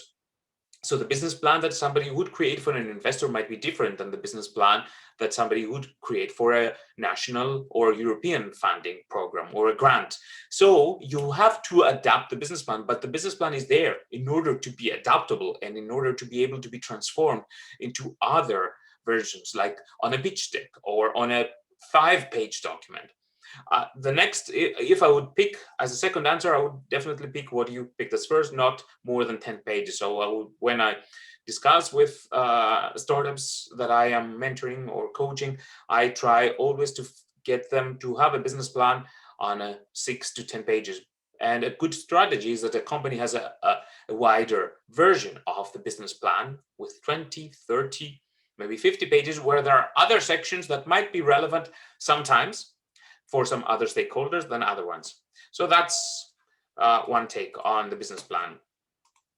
And how many business plans, I have a question right now, based on the statistics, are accurate after 2 years? And I'm talking about the financials here.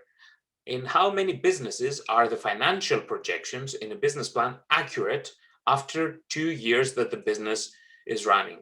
So the things that the company projects today, the things that you have in your financial projections today, are accurate in 24 months' time. I see that most of you are on the lower scale, so you definitely think that it's either 2 or 33%. Most of you 33% right now, based on 9 people who have voted. That's a good thing, that you definitely do not overestimate the financial projections. But the truth is, according to statistic of the University of Toronto, was that business school, it's 2% that the financial projections were true, based on the business plans that they studied.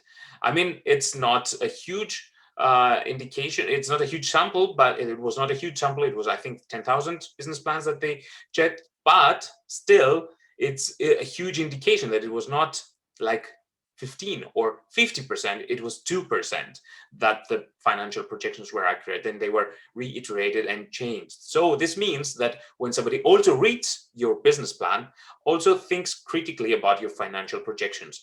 So the goals there is definitely, it's a common secret to all of us that they will not be achieved, but the goals should be there, because otherwise you're failing.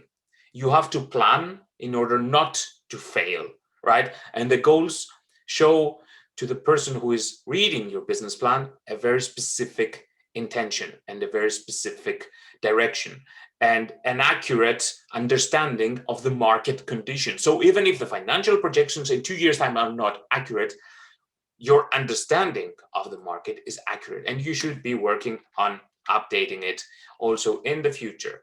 And let's go back to what we were discussing right now, actually previously. And with this baseline, that 50 and 50% of you have business plans, I'll go to another quote of Dwight D. Eisenhower this time: "The plans are nothing, but planning is everything." So even if the plans, the numbers in the financial plan are meaningless, planning and the process of planning is everything. And this is the thing that you gain from. This is why the business plan is a good tool that I am discussing here with you today.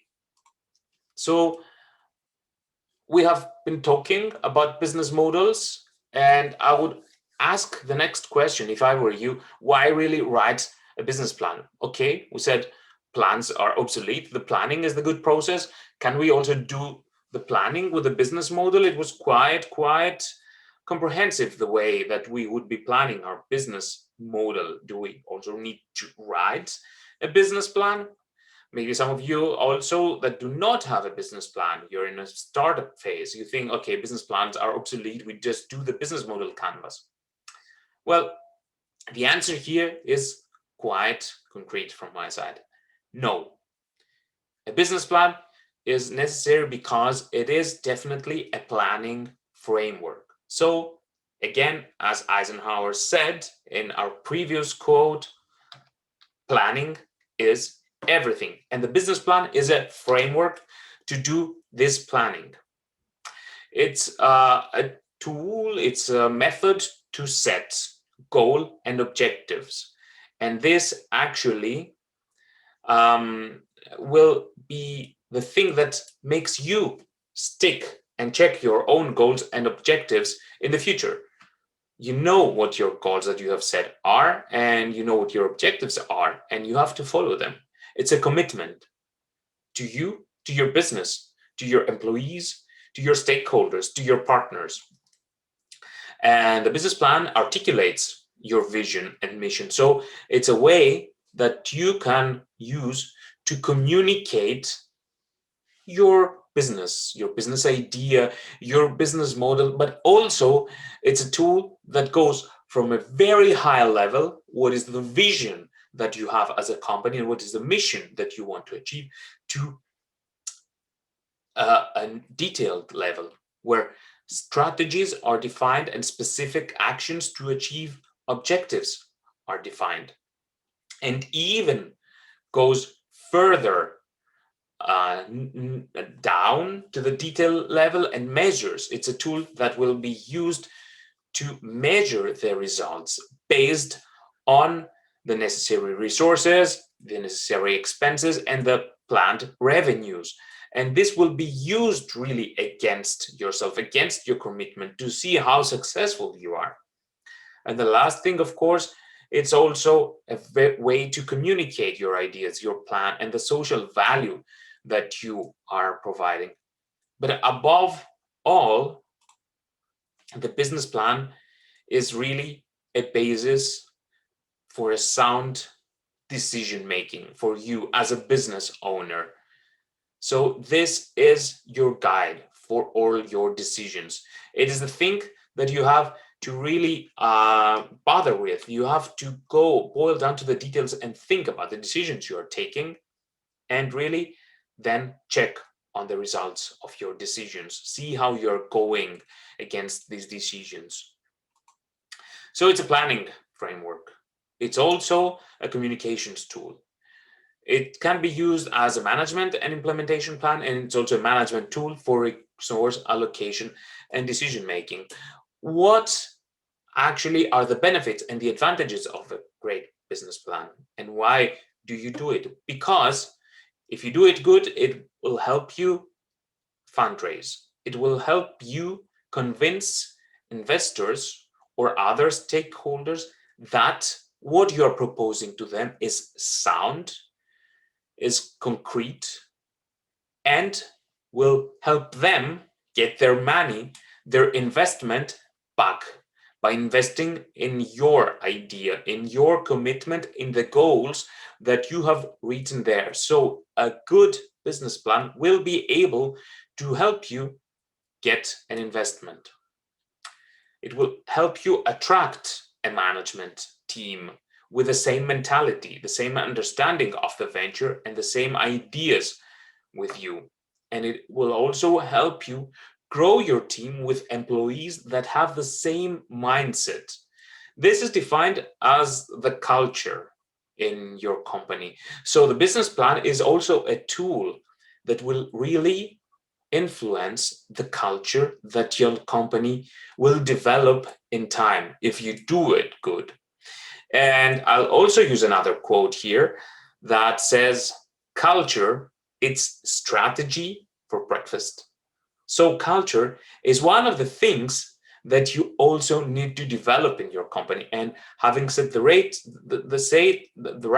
kind of baselines and understanding in the business plan, this is something that will definitely help you a lot create the same kind of culture in your company that you wish for. It will also set goals, right? It will help you set the right kind of goals that you would like to achieve, time bound, with specific time frame, goals that are realistic, goals that are optimistic, goals that are achievable. But the thing that a business plan should have definitely also as well, and could be an advantage of a good business plan and a disadvantage of a bad business plan, is that it should be easily adapted to a new target group, to a new situation, to a new reality, to a new business model that you might be having. So if you write a 150 pages essay long, full with diagrams and full with information that is really difficult to update and adapt if something changes in the business plan, then this is not the right kind of business plan that I am talking about today, at least, right? Because this is something that you will put in your drawer and you will forget. And this is something that will definitely not help you further fundraise. It's an effort that somebody did at some point in time, and it will have no further continuous role or advantages in your company. So easily adapted. And this is something that's very much concretely connected to this one. Continuously updated. The business plan should be continuously updated, as exactly the example that I mentioned earlier. When you are walking through the jungle with a map, then you are checking the reality around you and you update your route. This is exactly the thing that you'd be able to do with a document, if you have a document. So it should be in a format and a document that's easy to adapt, and it's really continuously up to date. It's kept up to date. So you will also have to define a process or a person who will be updating this business plan. It should also provide concrete indices to measure the progress of your business on a monthly basis, on a short-term basis, and maybe also on a long-term basis, on an annual basis. And the business plan, of course, should be able to stand critical review from your co-founders, from your partners, or from external advisors, mentors, coaches. So this is where, while I, as an evaluator, for instance, or as a partner of yours, while I would read a business plan and questions always pop to the mind of someone who reads a text, I would find exactly at that moment in time the answer in the business plan to the question that pops up in my mind. So the business plan is something that really should be able to stand critical review. And when is a business plan relevant? We talked about these growth phase stages in your journey to success. Well, the answer is at all stages, I would say. Maybe I would skip the pre-seed stage, where the business model is a thing that you need to focus on. But from the seed stage on, when you're trying to get financing from external partners, from a funding agency, from an investor, then you definitely have to have financial projections, and you have to have a plan to show your commitment, to show in details your business venture. And of course, at all other stages of growth, even when you're successful, a business plan is something that you need if you go to a bank to get a loan. A business plan is something that you might need in order to further make sure that your company grows sustainably. And I will go through a short quiz game, actually a myth or fact game with you in the next few minutes. You don't need to write anything this time. Just think your answers together with me. Number one. Investors don't read business plans. Their core interest is a convincing idea pitched by a complementary team. This is something that we commonly hear in the startup scene. What do you think about that? Think about it. I'll give you 5 seconds to think about it, and then I will give you the answer. Is it a myth or is it a fact? 3 seconds, 2 seconds, 1 second. Answer. It's a myth. What really happens is that investors will often reject a business on the basis of a pitch or a summary. But the plan becomes more important as investor interest increases. This dynamic, of course, leads to this confusion, right? You can't get the investment without the plan, but you can get rejected without the plan. Another thing about that quote is the coolness factor, which is related to the pleasure of being, like, let's say, the contrarian guy. Investors like to say they don't read business plans, but they don't acknowledge that they have staff analysts that do all this work for them. So, yeah, even though it might be cool to say that, even if you are an investor, The truth is that in order to have an investment, a business plan is required. It will be a very, very required part of the due diligence process, so you cannot go without it. Number 2, myth or fact. The quote is, in order to be successful, you have to invest more in the perfect pitch than to writing a 50-page business plan.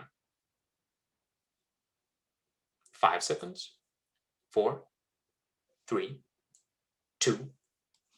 And the answer is that it is a myth. There's something that's really fashionable these days. Like, you just need to have a perfect pitch. That's what you need to invest. But it's really like saying, don't write a screenplay, just do the movie instead. You get the analogy here? A business pitch or a pitch presentation is the summary of a business plan. Without the business plan, this summary will be a failed summary. In its core, it takes planning to have an idea what the business is going to do. And a pitch presentation without a sales forecast, without milestones, without projected growth rates, market focus, without the messaging that the product or the service is going to be using for its marketing, without or core components of the business plan, it will be an empty pitch. And investors can tell you from your pitch whether you have a plan. And the lack of planning shows up all over your pitch from the very beginning on, and in the whites of your eyes. They see it immediately when they ask you about different options and alternatives. How well have you thought through these alternatives? Just as a screenwriter with a movie, you need to know your plan well, even if your audience sees only a well-crafted summary. Number 3, myth or fact. Some of the heroes of today's would-be entrepreneurs, such as Steve Jobs, Bill Gates, and Michael Dell, did not have business plans in hand when they embarked on ventures that changed the world. Again, myth or fact? 5, 4, 3, 2, 1. It's a fact. Well, what happens here is that actually, they did not have a business plan when they embarked on their ventures. But this is not something that you should be doing, right? This is not a guarantee for success. The only guarantee for success is to plan. If you don't plan, you do have a guarantee. The guarantee is to failure. Maybe in an exemption, and these exemptions are really numbered in the fingers of the hands, you might succeed, but don't take that as a lesson from today. Number 4, there is no statistical correlation between a startup firm's ultimate revenue or net income and the supposedly requisite written business plan. Is it a myth or a fact?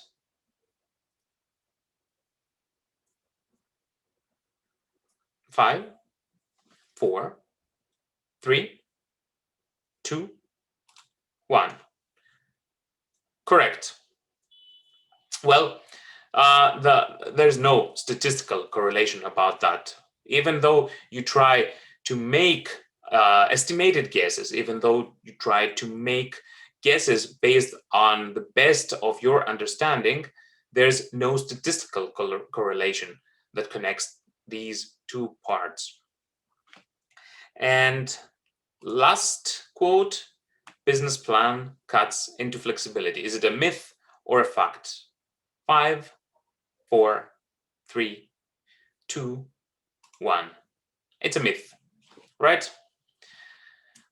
Because the business plans do give you flexibility. The good business plans, they need to be able to be adapted and they need to be updated easily. So you have to have a plan that allows this flexibility into your company.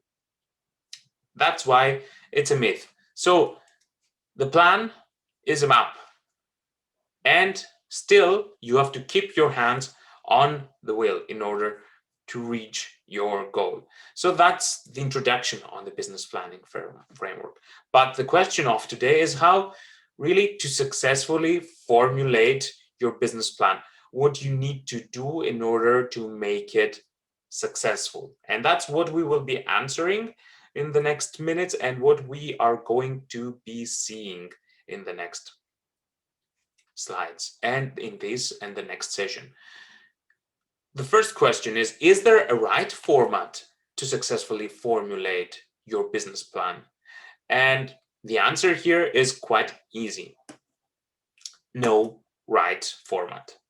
Each business plan is different and should be adapted to you, to your needs, to your endeavor, to your personality as well.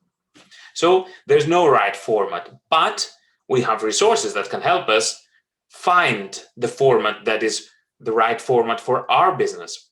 And I will give you an overview of the aspects that are included in a complete business plan. As I said already, you might not need all these aspects at all times, or all of these aspects might not be equally relevant for all the stakeholders that you are submitting your business plan to.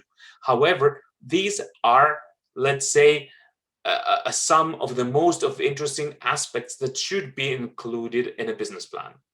You always start, of course, with a title page, a table of contents, and the thing that I consider to be the most important, which is the executive summary. And then we go further. We describe the business. What is the business model? What is the mission of the business? What is exactly the venture? What are we doing? What are the products and the services that we are selling? So that's the first thing that we need to establish. What is the thing, the product, the service, the offering, the value proposition, and the business model that we do have?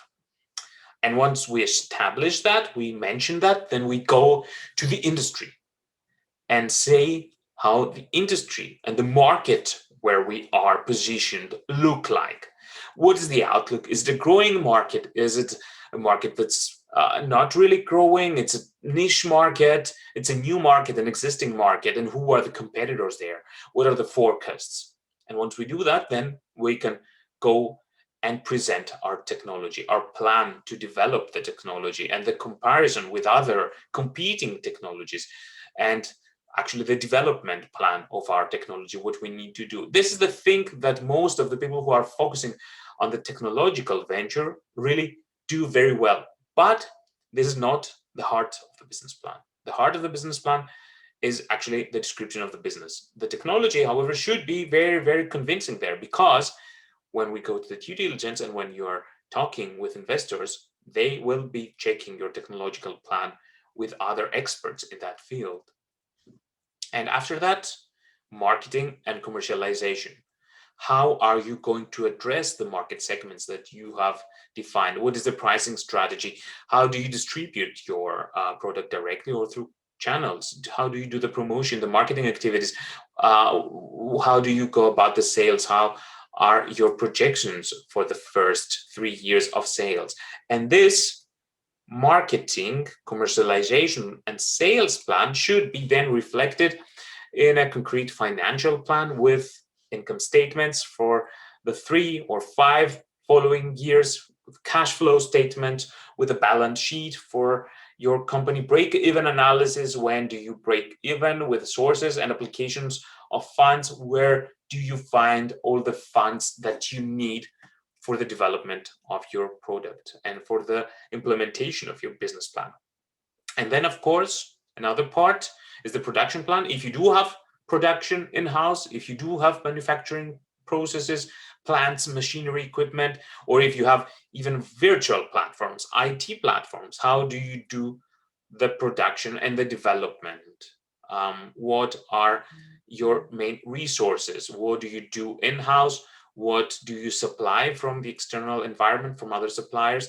What are the things that you need to outsource? And then going from the production plan to the organization plan. How is the structure and the organization of the company? What is the kind of ownership that you are having and you will be having in the future? Who are your partners and your shareholders right now? What are the principles, authorities, management team? Do you have a management team? Do you have advisory board? Do you have a specific organizational structure in the company already based on how big the company already is, and how will this organization plan develop over time? How are you making sure that the scaling will be successful? Do you have a plan about that? You don't need to describe that right now. You have to describe the organizational structure right now, but the plan to reach also the future is equally important. And then last but certainly not least, the operations. What are you doing on a day-to-day basis in your business? How does an order flow to reach the customer? What needs to be done? Who does the processes internally in the company in order to really make sure that the sales reach their customers? And on top of that come a lot of appendices that could be the resumes or CVs of the main shareholders, the management team, market statistics, research data on the markets, brochures of you or your competitors, price lists of your competitors to see where you're positioning yourself against the competition, leases, contracts that you have already completed and you have already negotiated, supplier price lists for your projects, and of course, the pitch deck or one version of your pitch decks. So these are all the aspects that one could include in a business plan. And how to write it? Well, I will give you an example of how to put all of these aspects into a right format. And the way to go about it is know who you are writing for and adapt the contents to your target group. There's another quote that says, "We like business plans that present a lot of information in as few words as possible." This quote is not from Steve Jobs, of course. It's not from me. It's from Sequoia, one of the most important venture capital companies worldwide, with more than 1,500 investments, 310 exits, with products like Instagram invested on an early stage, Uber, LinkedIn, Rackspace, Yahoo, Snapchat.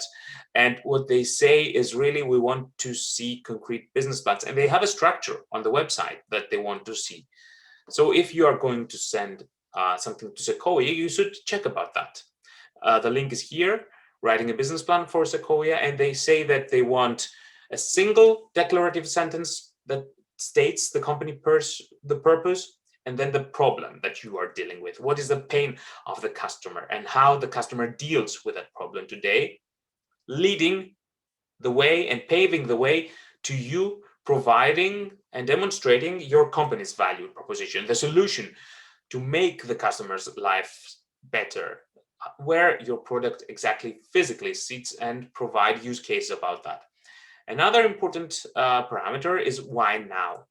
Why is it the right point of time that the market will accept your solution? How is the historical evolution of this sector? And then this paves again the way to the market size. Who is the customer that you are catering to? Who will buy the project? And calculate the total addressable market and the actually obtainable market. And we will be discussing about this TAM, SUM figure later. Then competition. What are your competitors? What are their competitive advantages or your competitive advantages? And what's the strategy to go beyond them? What's your product lineup, development roadmap? And something that we have established from the beginning on today, again, business model. What is exactly the business model? Last 3 bullet points for Sequoia, the team. How does it look like? Founders, management, board of directors, board of advisors, and financial. And the last question that they want is the vision. If all goes well, what will you have built in 5 years? That's where it boils down with the planning. Before going to the specifics of writing a business plan, I just want to have a short reflection point and give you 2 minutes to think about what we discussed until now, because it was more generic stuff, and I will be going into the details of writing a business plan right away. But think about what we discussed and reflect on what is relevant for you at your current growth stage, and write it down in your notes. I will give you 2 minutes about that, and maybe think if you have some questions already that you want to ask before I go into the details and into the aspects of a business plan.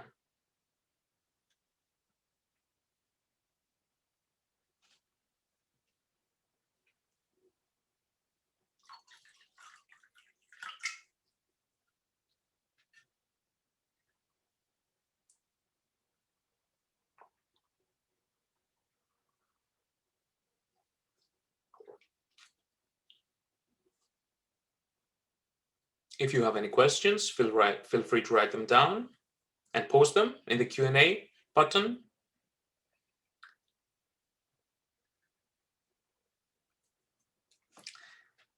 And write down further reflections as I proceed into writing a business plan, into successfully writing a business plan, and deep dive into the specific sections. And I will start with the thing that I highlighted in the ranking list as the most important, the executive summary.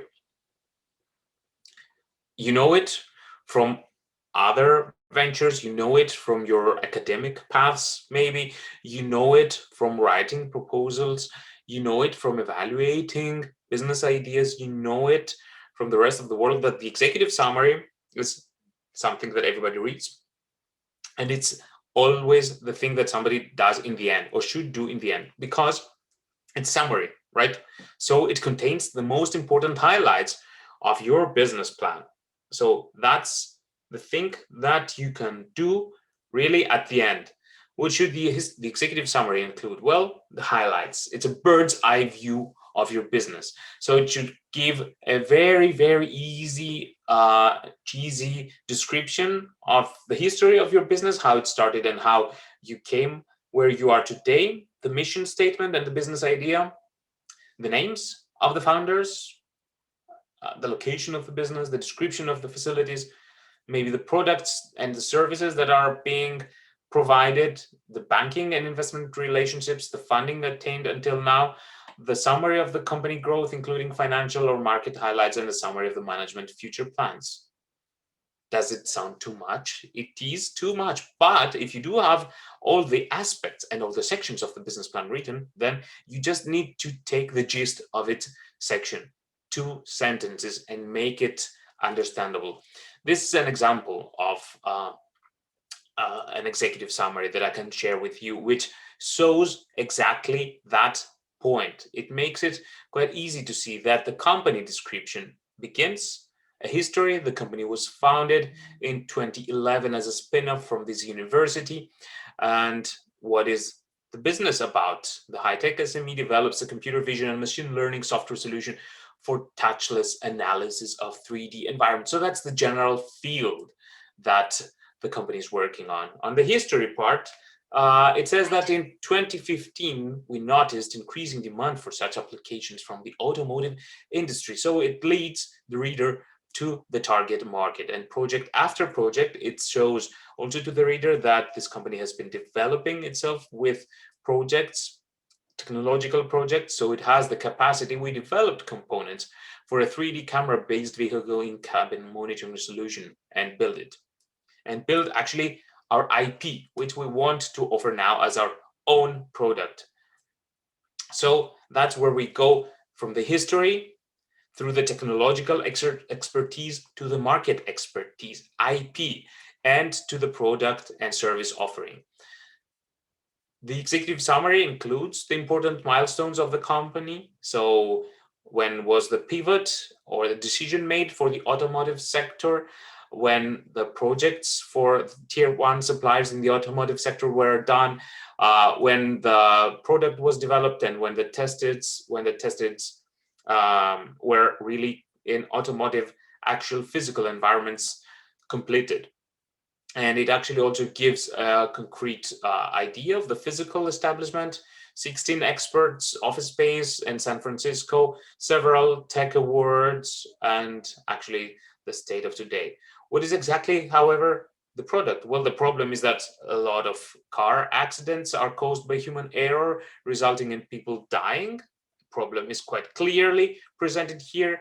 And the solution is an intelligent software that preventively monitors the state of the driver and the passengers based on one or more 3D cameras inside the vehicle. So we go really from the problem to the solution. Intelligent safety and user experience functions through the technology that we offer.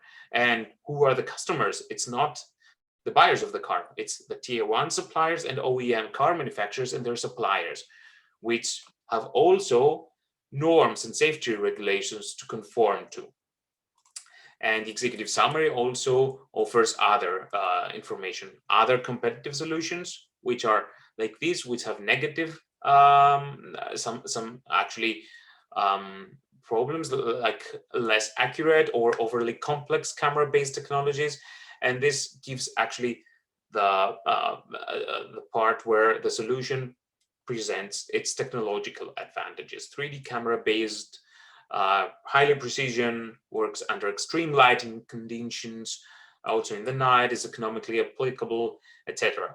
And of course, it includes the mission, the business strategy, and the numbers. What is the required investment right now? 15 million euros to do what? Accelerate commercialization, unlock significant market potential, etc. That will lead to revenues amounting at these numbers, 436 million euros by 2025, and significant further growth. It's not the numbers that will be here scrutinized, but it definitely is a projection. So this these numbers show, even just as simple numbers without the full financial details in the financial projections of the company, that it's a scalable business model and a business that has high revenue potential within the next 5 years. So it's again an indication for the investor to understand, do I read further or do I stop now? So that's actually the role of the executive summary in a business plan. It's really a way to get the reader, to gain the attention of the reader and make him read the rest of your business plan. So a checklist for that is it easy to understand and readable? Is it short and to the point? Does your summary explain the business idea properly? Will a layman be able to understand the summary? Will the executive summary awaken readers' interest and entice them to keep reading? Do you know what your goals are and what you want from the venture? Will a potential investor recognize why she should invest? So the executive summary is, let's say, a cherry picking of the most important highlights of your business that aims to awaken readers' interest and entice them to keep reading. So if you like the numbers, you go to the financial section and check if it's accurate. And if you see in the financial section that the projections are very well supported by evidence and very well documented, then the investor has a good feeling about that. But if the financial projections are weak, then regardless of the number you give the executive summary, then you will have a failed business plan. From the executive summary, the second thing that you need to include in a business plan is, of course, the business description. A high-level look of how all the different elements of your business fit together. So this is the thing that provides the background and the description of the company. You should include here things like a mission statement, the company goals, the objectives, a general overview of the product or the service, not the technological details, but what it does, the target market, the industry, and you need here to go into a bit detail about the company's management, organizational, and legal structures, and the business model, of course. So that's one of the most important things that you need to include. And things that you have to consider in the business description is that you have to highlight the needs in the market that you're trying to satisfy. So include the ways that you plan to satisfy the needs through your products and services. Show that there's a market need for that you have taken from your customer feedback. And also highlight the primary success factors.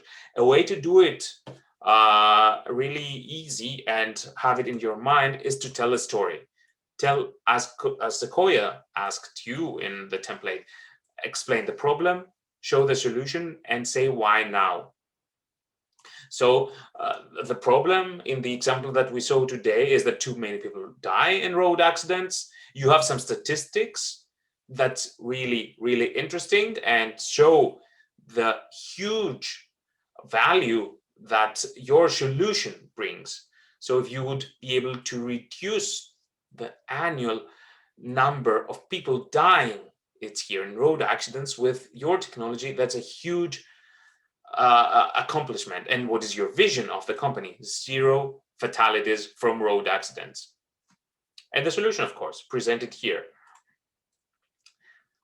There are different ways that you could present your value proposition, but you should be able to link the value proposition that you have with the customer profile. What are the customer pains and what are the ways that you relieve these pains?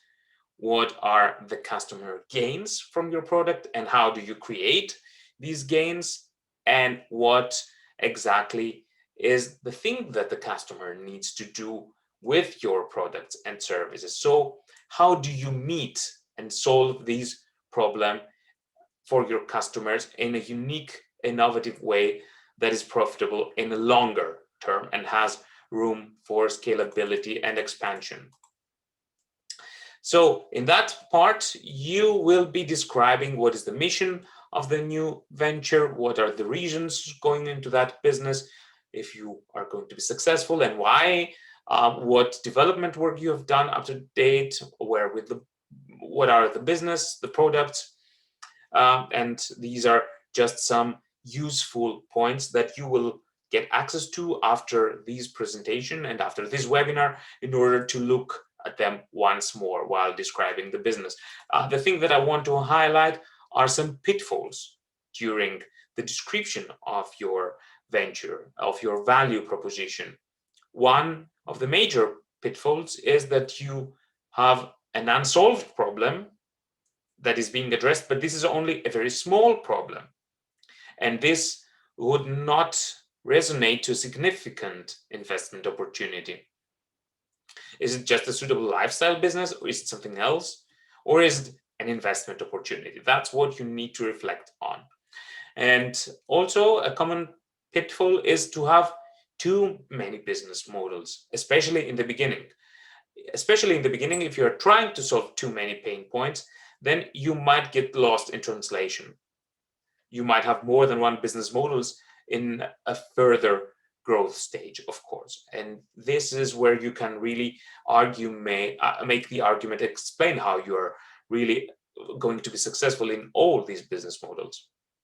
Another common pitfall is that the product is too immersed in deep science and the pathway to the market is unclear. So the technology might be great, but you don't know if there's a market for that. And what is the way to the market? Commercialization, the thing that we will be discussing later. And that's what you need to do in the part where we are discussing about your business proposition. And we have again 5 last minutes in that session for your own reflection after starting this description of the business plan and of the framework. And I will open again the floor to a round of Q&A until 15 past. We have 5 minutes until the break, and see what are your thoughts or your questions from the general introduction to the business planning process, to the benefits of doing a business plan, and to the very first sections in a business plan. What's coming up next is actually the major focus that we talked about. It's a business plan deep dive on the go-to-market and commercialization strategies. So we will see how you protect your venture against the competition. We will see different ways to approach your market and your customers that you have defined.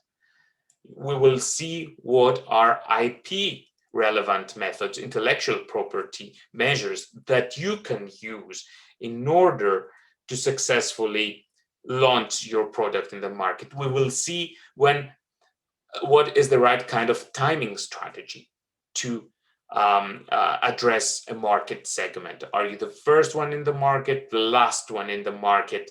Are you a pioneer or are you an imitator? We will discuss about all these very, very important things that you also mentioned in some of your questions earlier in the last session. Any questions or anything that you might want to highlight from the things that we discussed in the last hour? Yes, I think, Iraklis, it was a very interesting session, actually. It was a really good glance, if you like, over the business plan, and we really look forward to the deep dive that you said, following on from there. Let's see if there are any questions. Don't be shy.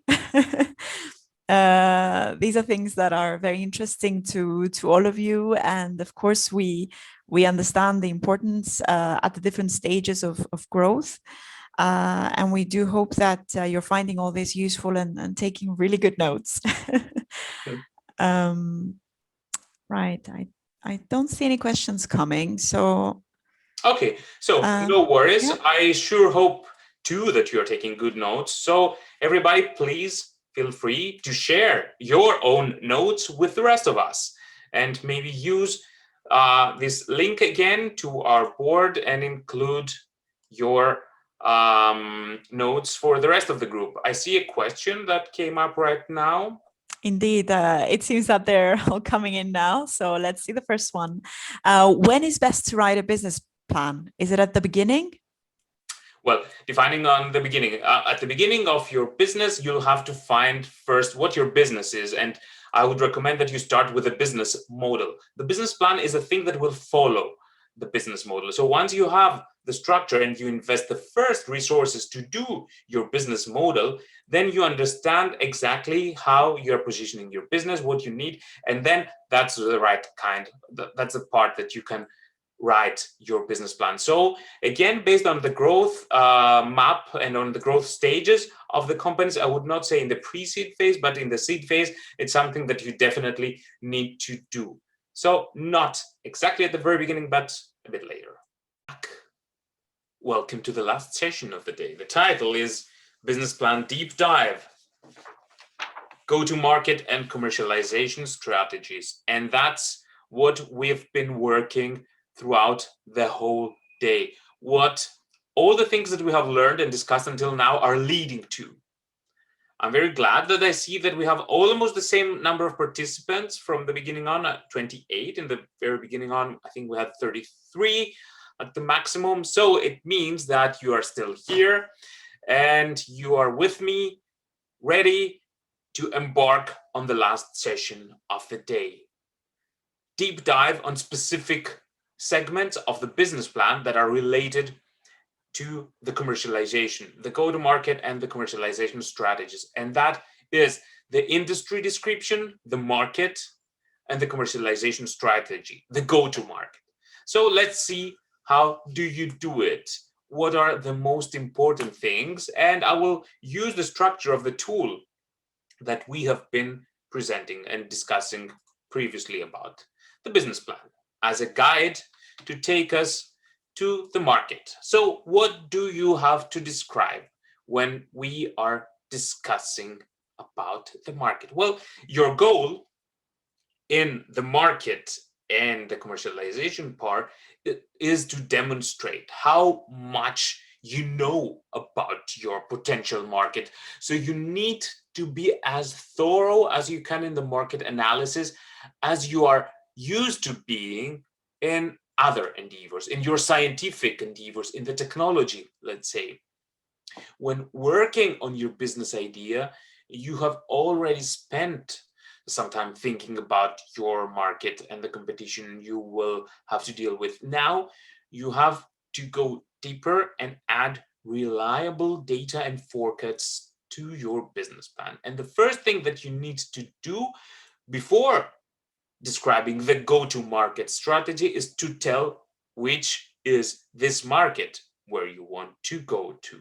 So the first really thing you need to include is a definition of your market, a description of your users and your customers. What are the customer segments that you are addressing? And there you will have to be careful, because your users are not always, or should not always be, your customers. Let's say your customers, in the example that we saw earlier from the automotive industry, are tier 1 or OEM manufacturers of cars, and the users are the drivers and the families that use the cars and use the in-cabin monitoring system. But the thing is that even though your customers are the manufacturers, you have to describe both the users and the customers and what are their concrete needs and the unique value proposition that you provide to both, because your customers also need to reach the users and sell their products. So the first thing that you need to do is group them. The customers, the users, describe them and position your venture in the value chain. Provide a unique selling proposition for its market segment and show that there is a willingness to pay from each and every one of these groups. I'll show you an example. This is an example, let's say, of a drone system, of an equipment that can be included in a drone in order to save a drone from destruction when it's falling down, when it's having an accident. And what's that safety issue? It's a parachute. Let's say a drone parachute. Who are the customer of this drone parachute mechanism? It's something that could be included in a drone. The user will be actually the drone user, so me, myself, or maybe a more advanced drone user, let's say a film crew, somebody who uses quite a bigger drone than the handheld drone that I use at home, because maybe I would not have the willingness to pay for a parachute system to save my drone from an accident if I'm just a hobbyist, if I'm a casual user that wants to invest 300 euros or 500 euros on a drone. But a film crew or somebody who wants to do deliveries with a drone crew really has an added value and a willingness to pay in order to install such a system. But these are the users, they are not the customers. So let's try to group the customers. Who might be the group, the customers? Well, at first, the drone equipment providers. And here we try to estimate the market size for this kind of group, for these kind of customers. We try to identify the major players and what's the market growth rate in this market. So the first group are the ones who do equipment for drones. They provide equipment for drones. The second group, of course, are the drone manufacturers per se. So this is another market segment which is also on a growth rate. It's a smaller one than the other one, but it's also a very interesting, which could be addressed with the same or a different way. And we'll see how we need to address its group in the next slide. Before going to the next slide, however, let's see other groups. Drone delivery, the customers that do drone deliveries, like DHL in Germany. These are courier companies that are already active in the drone delivery business, and they would be interested into that. And possibly a fourth group, security and investigation companies that have new use cases that are not already there in the market, let's say police units, fire departments for specific applications, or the military. The next thing that you need to do is take all these groups and show your unique selling proposition for each group and the willingness to pay or to buy, let's say. So for the group 1 and 2, let's say these were the drone equipment providers and the drone manufacturers. We established their need. They need highly reliable safety systems that protect people and physical goods, and an autonomous parachute that does not intervene with a drone and that does not release explosives when discharged. And the USPs, well, they're also concretely listed here. I don't want to go to the details. I just want to show it to you as a method to portray in an easy way that you are addressing all the things that are important for an evaluator of a business plan. The need of the customer group, the unique selling propositions that you have, and the confirmed willingness to pay, which could be done through different ways, through interviews, through contracts that you have already signed, through NDAs, or whatever that might be. And that's the thing that you have to explain through the definition of the market. So what is the unique selling proposition and the value to your customer, so that you can portray why you do have a high value to a customer with a competitive performance. The next thing that you need to do after you define the market is to size the market. Explain exactly the size of the industry, the historic growth rate, the trends, the industry as a whole. What is the life cycle stage of the industry right now? What is the projected growth rate? There you might have to look for some market researches. There you might use consultants to help you with that. But your whole task is to take the most important highlights of these market researches and put them to work in an exercise that will help you determine the exact size of the market that you are addressing, that you want to service, and how are the major customer groups that we saw earlier are positioned within the industry and within the picture of your market.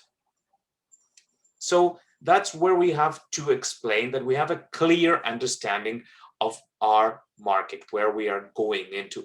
And these are the three terms that you should be aware of.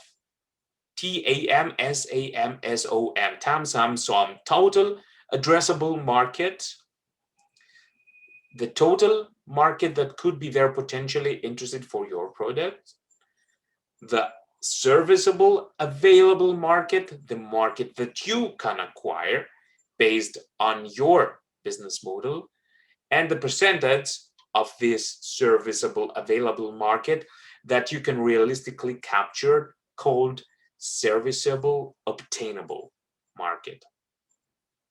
Why is that important? And why does Sequoia, for instance, as we saw in their need for a business plan, want to know about these concrete figures? Because it's evident to all that based on the how big our market is, well, the revenues of our companies are really linked into that.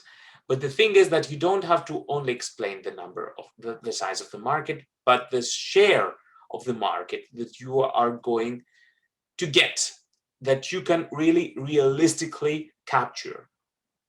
And this is very important, because if we compare two businesses, business A that has a total addressable market of 15 million euros and aims to get a 10% share of this 15 million euros, might be more valuable than a business B that has a higher total addressable market, 100 million euros, but can only realistically capture 1% of this market. So this is where we have to include the customer feedback and make our business model adapt to the market, or the market really explain the assumptions that we have done in the business model. And I will explain you how we can do that with an example. Let's say that we have another example, another business venture. Let's say that you are developing some kind of vitamin preparation, and that you have a population, a total population that might be interested, actually, that has this vitamin deficiency based on market research, that is 10 million population. 10 million people do not have actually a vitamin deficiency of that sort that you are producing, right? And of them, the potentially interested in the vitamin preparation is 1/10 of all consumers. They would be actually interested into buying something like that, a vitamin deficiency preparation, like a pill. But this is not enough for your business plan. The consumers should also be able to have the purchasing power to buy this vitamin preparation, combined with the willingness to pay. That's what we need here to explain. What is the number of the market that has really the willingness to pay and the purchasing power to buy it? Otherwise, we are talking about 1 million customers that do not really know if they want to buy it. It's a potential number, but we have to go and really focus on the market segment that has the willingness to pay. Let's say that's 50% that have the willingness to pay. And the product must be obtainable as well. So let's say it should be available at a nearby pharmacy, a chemist, something. This means that maybe not all potential customers can be reached because some are in different regions or do not have access to such kind of retail stores or chemists, let's say. So this means that 40% of the interested population can be served. And this is where we go and explain the number of the market that we can service. This is the SAM number. The 1 million is the total addressable market, the people who are really interested and have the vitamin deficiency. But the serviceable available market is the portion of the market that have the willingness to pay and really can have access to your product. But again, this is not your whole market. Let's say the product, your pill, could compete with other preparations, like let's say a syrup or another pill from another company. And based on your market research, 20% of your market is taking another preparation. So this means that your market is again reduced. And this makes your market even smaller, 160,000 people. And again, maybe some of these customers are in different countries, in territories with different regulations, and you have to know how to go to these regulations. You have to adapt, you have to submit an application, you have to do something in these countries more than what you are doing in the regulations where you have applied right now. For instance, the European Union, you can have access to only 50% of this consumer market. So this means that from 10 million people that have a vitamin deficiency, you are addressing a serviceable, obtainable market of 80,000 people. That's a realistic explanation of the number of customers that you are having. And in the reality, you will definitely also not reach all of them. You will reach even less than them. So that's a way, a bottom-up way to try and calculate your market and your market's size. So how do you concretely then define the market size? Well, the number of units that you are expected the number of customers that you are expecting to reach multiplied by the price. That gives you the market size. And based on your assumptions, you show that you have a very good understanding. You have gotten feedback from the market, from the customers. You know the willingness to pay. You have defined the price that the customers are willing to pay for that, and you have a realistic estimation of the market size. That's the bottom-up way to do it. There's also another way to do it. There's the top-down calculation. So top-down market sizing is like starting with an already built picture of the market, but you remove some parts of the market. You add some filters because they don't apply to your market. Let's say an example of that would be going to the first example that we were discussing earlier about the in-cabin monitoring system.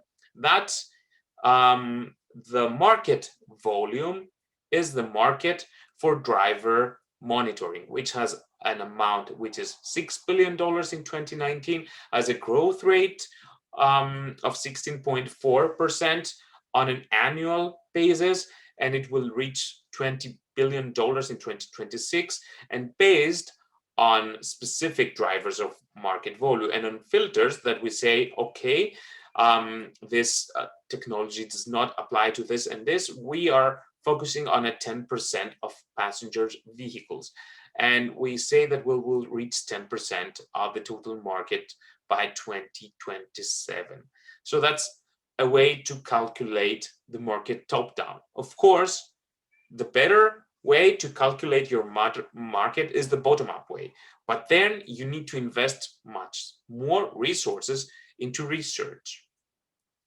If you are going to do a top-down calculation, then you really need to focus on finding out the right kind of filters and making, again, your filtering assumptions realistic and plausible for the reader, in order really to make sure that you have the market opportunity with the right size. Ideally, you could do both exercise, a bottom-up and a top-down, and this should reach more or less at the same market size. That's how you describe the potential of the market. And of course, while describing your market size, you will be obliged to explain who else is active in that market. Do a competitive analysis, identify your competition and say where they are strong, where they are weak, and how important is your target market to the competitors. Identify barriers that may hinder you as you're entering the market, and also discuss about regulatory restrictions from the government or changes that might be coming in the next years that might change the picture of your market, or that might introduce new assumptions in your market. That could be the case of regulations in favor of an in-cabin monitoring system in a car due to increased safety measures. But it could be also something that could be negatively affecting your business, like legislations or troubles with taxi drivers, professional drivers, in the Uber example or in the Airbnb example. In any case, what you need to avoid when you're describing your market is to use irrelevant and generic market figures. So let's say I have developed an app and my market is the total internet numbers. Well, that's totally irrelevant. Failure point number 2, there's no similar product in the market and there's no competition. Well, you never say there's no competition. There's always competition, be it direct or indirect. Indirect might mean that there's another solution for what people do right now to fulfill their need. It might be not as effective or not as productive or not as good as your solution, but there's another workaround with a different technology. But you have to identify that. What is the competition and why is your company, is your business better than the competition? Do you need to tick all the boxes in such kind of examples? I will go into that in 1 minute. Last bullet point in this slide is the IPR and freedom to operate. Explain the plan that you have for IPR, but that's a part that's related to the commercialization strategy. When we are discussing, however, about the competition, and I ask, do you really need to tick all the boxes? It's again a reality check. Do you always need to say that you are much better in all the things than the competition? No, you have to explain realistically again that you know what the competitors do and how you are positioned in the market. This is the iPad value curve. When Apple launched iPad against the competition, iPad was a new product against the competition of netbooks, of tablet, PCs right now.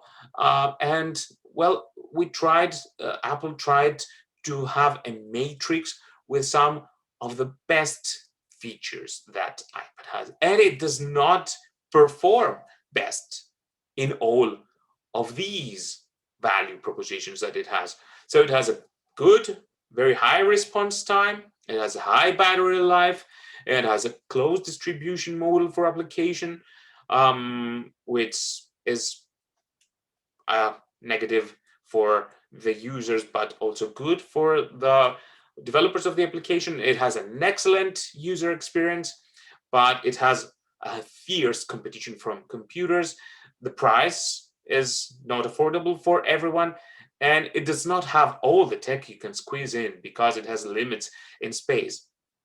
This means that iPad actually, based on this diagram, is not better than the competition. The competition is better in some other categories. Let's say the tablet PCs are much better on the price segment, but these really needs to be connected to an understanding on the product. So I will use this opportunity to highlight that the criticism that iPad received in the beginning was based on the misconception that the iPad will replace a computer.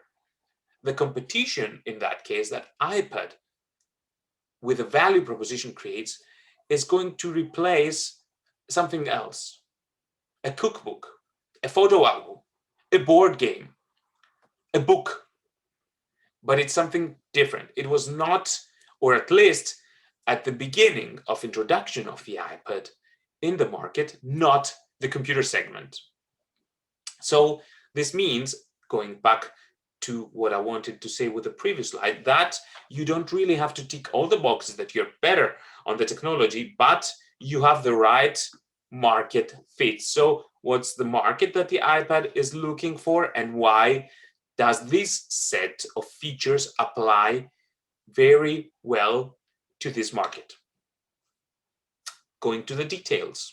Well, this is a list, a checklist again, that what you should include in the market analysis. Again, trends, industry sales, growth in the industry, players and firms that are entering this industry, products, competitors, why are you better? What are the sales of your competitors? What are your strengths and weaknesses? The profile of your customers, and how does it differ from that of your competition? A checklist for you so that you don't forget it when you're going through that section, and the common pitfalls. Common pitfall: there are no competitors for this product or service. Again, if there's no competition, there may be no customers. Pitfall number 2, a good identification of the opportunity, but the assessment of the customer segment is weak. This is where you really have to assess all your customer groups, and I'll show you an example on how to do it. And using a percentage of market capture forecast, we only need 1% of this 200 million market. That's not enough. You have to go plausibly into the details. You have to describe exactly the numbers in the market that you are aiming to achieve and how you're going to achieve it and obtain that market segment on a bottom-up or a top-down way with as much details as possible. This is a very short reflection point for you if you need to write down something. And in 30 seconds, I will go to the next part of the business plan.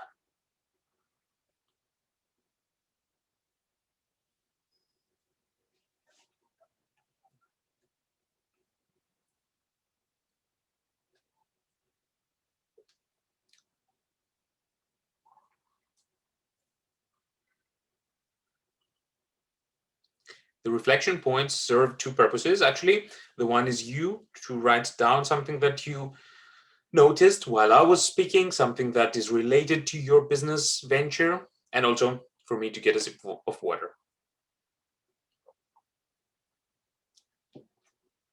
And after that sip of water, I will go through the next part, which you probably more or less know quite quickly in order to focus on the commercialization. So the next part you need to do after you have described your market is to describe your technology, right?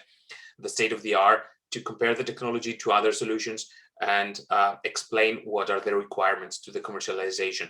So that's where you really explain the core of your product, the core usage, the actual product, the extended product, and we go through different levels of the product design to explain what's there already available, what is the minimum viable product that you can address your customer groups with, and what are the further features and the pipeline of the development, because you need money in that investment.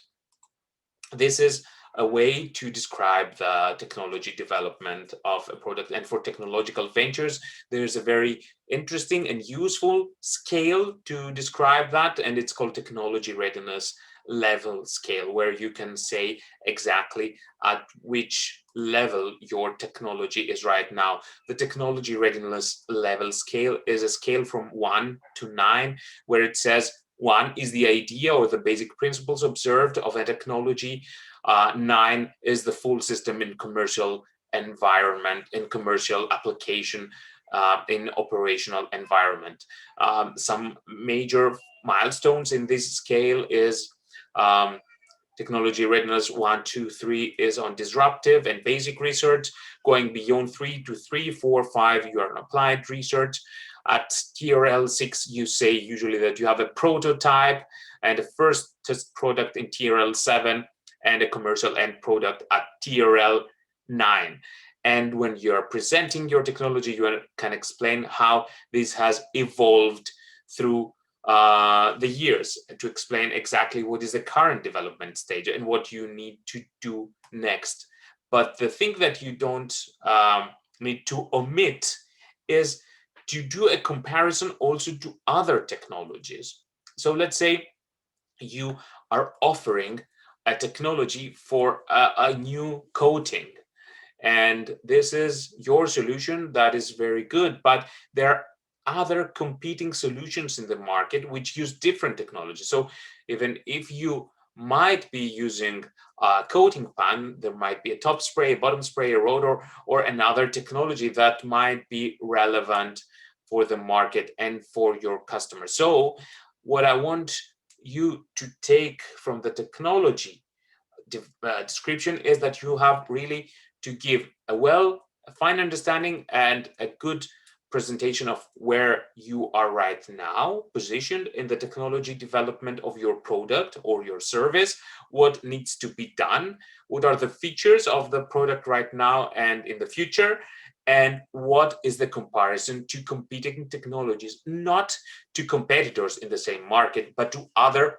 technologies that might be available there. So if you're, again, discussing about a new fuel, let's say a fuel cell technology, then you will, for cars, then you should explain why the fuel cell technology that you are providing is better than, let's say, diesel, or than hydrogen, or than other, or gas, or other cells that are out, other gas systems that are out there. And when you're discussing about the market, then you should say why and how the fuel cell competitors, so exactly in your technology field, are doing and why you're better than them. So we have two comparisons that need to be done. This reflection point is quite easy and we can omit it. And we go to what we have been discussing, the commercialization strategy and the marketing strategy. So we will go right now to discuss about how you can link the technology that you have already described and the market that you have already described. Commercialization, how we link technology with the market. Here, the first thing that you need to define is the strategy that you are following. Let's see some interesting strategies that other companies are following, and let's see, you have to see for yourself if you could position yourself in one of those groups. The first strategy, it's called technology push strategy, and it comes directly from an invention or an innovation, a new technical development, which is right now completely brand new, coming from the lab to the market. It's quite easy to understand that it might result to market leadership, right? You're the first one that commercializes this technology and you create a totally new market for it. And the main aim here is to establish your product as the standard for the whole market. Technology push. So it's quite easy, but it's not always the case like this. This is a picture of the Apple Newton PDA that Apple introduced in the 90s. It was a brand new technology. It was working like the iPad was working in 2000. So it had a touch screen, you could write on it. It had a high battery life, totally brand new technology, but the market was not ready for it yet. So it failed. So the technology push did not, in that case, manage to get a capture, to get captured by the market. And there are many instances of new technologies that were actually the first, or other cases of technologies that were not the best, or not the best at the time, but still won out. And the iPad was successful 10 years later than the Apple Newton PDA, when other technologies also from other partners were there, because the business model and the offering of the iPad was much better than the competition. So if you're working on the technology push, on a new invention, on a new technology, you will have to focus on establishing your product as the standard for the whole market. But again, there might be another strategy for your innovation, for your commercialization. It might begin with the dissatisfaction of customer needs of the products or services that are already available, and you solve this problem in the market. So we call it market pull. It's something that the market needs, pulls from you. So you invent or you produce something to order, let's say. You do it to fulfill a certain need. And that's the digital camera, for instance, the example that I have here, because the customers were fed up with printing their photos and waiting 2 days to get and see their photos, and the digital camera offered a compelling alternative. So this came to address a concrete market need. Another strategy that you might want to follow is a market niche. So let's say this means that you deliberately concentrate on a small, chosen segment of the market. And by adopting such a niche strategy, you can make quite good profits even from a small customer base. This is an example of the left-hand store, which sells products only for left-handed people. Let's say a scissors that's really made for left-handed people. A major advantage of this strategy is that the supplier knows the customer needs better than the competitors who address a wider market. So the needs of the left-handed people are really concretely addressed by the left-hand store. And it's a scissors tailored for this. So they this product can better respond to their needs and hence also have probably a premium price.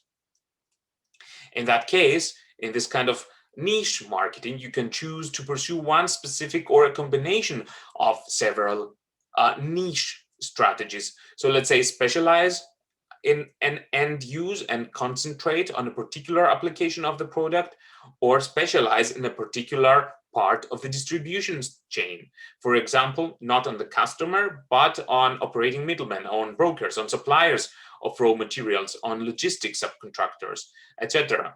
So let's say use only green, sustainable suppliers of raw materials for one kind of product. Or you can specialize by customer size or other types of customers.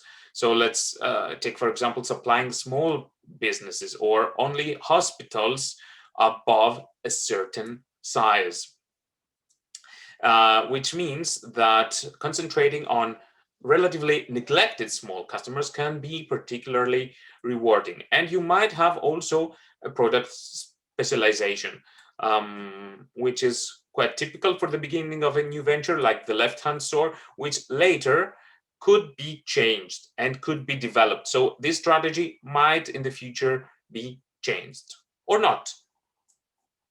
And there's also the possibilities to target products at particular quality or price niches. And that's a different strategy. It's a strategy where you try to differentiate your product or services against the competition through a qualitative or a price lead feature.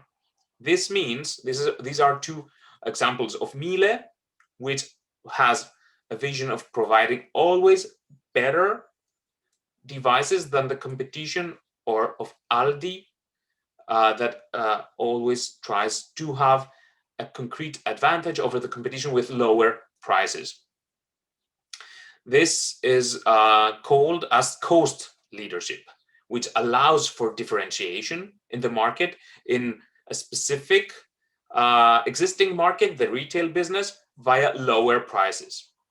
However, you have to be really aware of your strategy in order to develop it further. For instance, market leaders often react to low prices or to such strategies by immediately cutting their prices so that the competitive advantage of the new entrant will disappear. And a solution to this kind of price war could either be a reduction in the production cost or an increased investment in the marketing activities, or both. Let's take the example of Ryanair, which is also a cost leadership strategy, which tries with lower prices. Actually Ryanair tries to reduce and still keep their production costs lower is by keeping the same kind of fleet. So it flies only Boeing 737 in order to reduce the repair and service costs of its fleet and make it as easy as possible to maintain the fleet, for instance, or remove the costs of cleaning personnel for the cabin so that they use the cabin crew to do it after the flight. So they introduce new processes to cut down on the costs. And following on that concept of economies of scale, then you can have lower production costs and differentiate and keep this price leadership. So that's the way that you could go about the competition. But the other thing that we discussed earlier, where market players deliberately exploit their position, is the timing where you enter the market. Are you the first one to enter a market, a pioneer, or are you the one that follows, an early follower or a late follower, or do you have an imitation strategy about that? That's something that really needs to be concrete. On the one hand, the first movers, the pioneers, have the advantage of having the whole market to themselves, but they're facing higher risks because they have to bear the cost of establishing this new market, right? and the first movers need really to develop the whole market. The early followers might find it easier to get access to that market, but they need to establish their position in a different way in the competition and explain why they can take a segment of the market that the pioneers have created. The late followers might also do that, but they need maybe to check what kind of strategy they will follow in order to be the successful late followers. Are they doing, let's say, a cost leadership strategy or a qualitative leadership strategy? And the imitators, well, it's not bad to be an imitator. Like if you're copying products like China's production and manufacturers are doing, you might be doing the same thing that Apple is doing on Huawei and still reach a huge market. It's definitely, you just need to bear in mind the necessities that you have to address in that kind of strategy that you are following.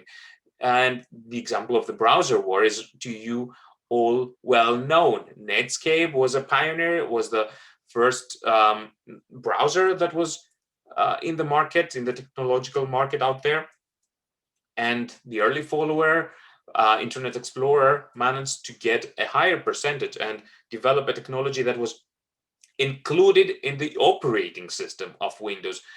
So it made it easier to attract a higher number of customer base than Netscape had already, and was the market leader for some years, which then again was replaced by a late follower, Google Chrome, that actually used the advantage of Google and the search machine to get access to more customers and differentiate with a new technology, with an open source technology from Microsoft Internet Explorer, and then won the browser war. And now Microsoft, again with Edge, is using an imitation strategy, is using, again, the core of Google Chrome, Chromium, the same kind of technology, which is open source, and Google is using in order to gain back the customers that it lost. So you have to know where you are, and you also have to devise a coherent IP strategy in order to be able to successfully commercialize your product. So what do you need to check there? If you have a freedom to operate, if you have a patent portfolio or other IP issues that you need to address. And this is a particularly important thing that you need to pay attention to. And even though I'm not a patent attorney, this is a very, very important issue for you to decide upon while devising your commercialization plan. What are the IP assets that you want or you can use? It's not only patents that you might use, it could also be trademarks, copyrights, trade secrets, or industrial design rights. You have to be coherent about what you are doing and what you are using here. Let's see some of these options. For instance, a patent, right? This is the most elegant method of keeping competitors at bay because it serves like the way to protect the inventor's market position, and it's in effect a temporary monopoly.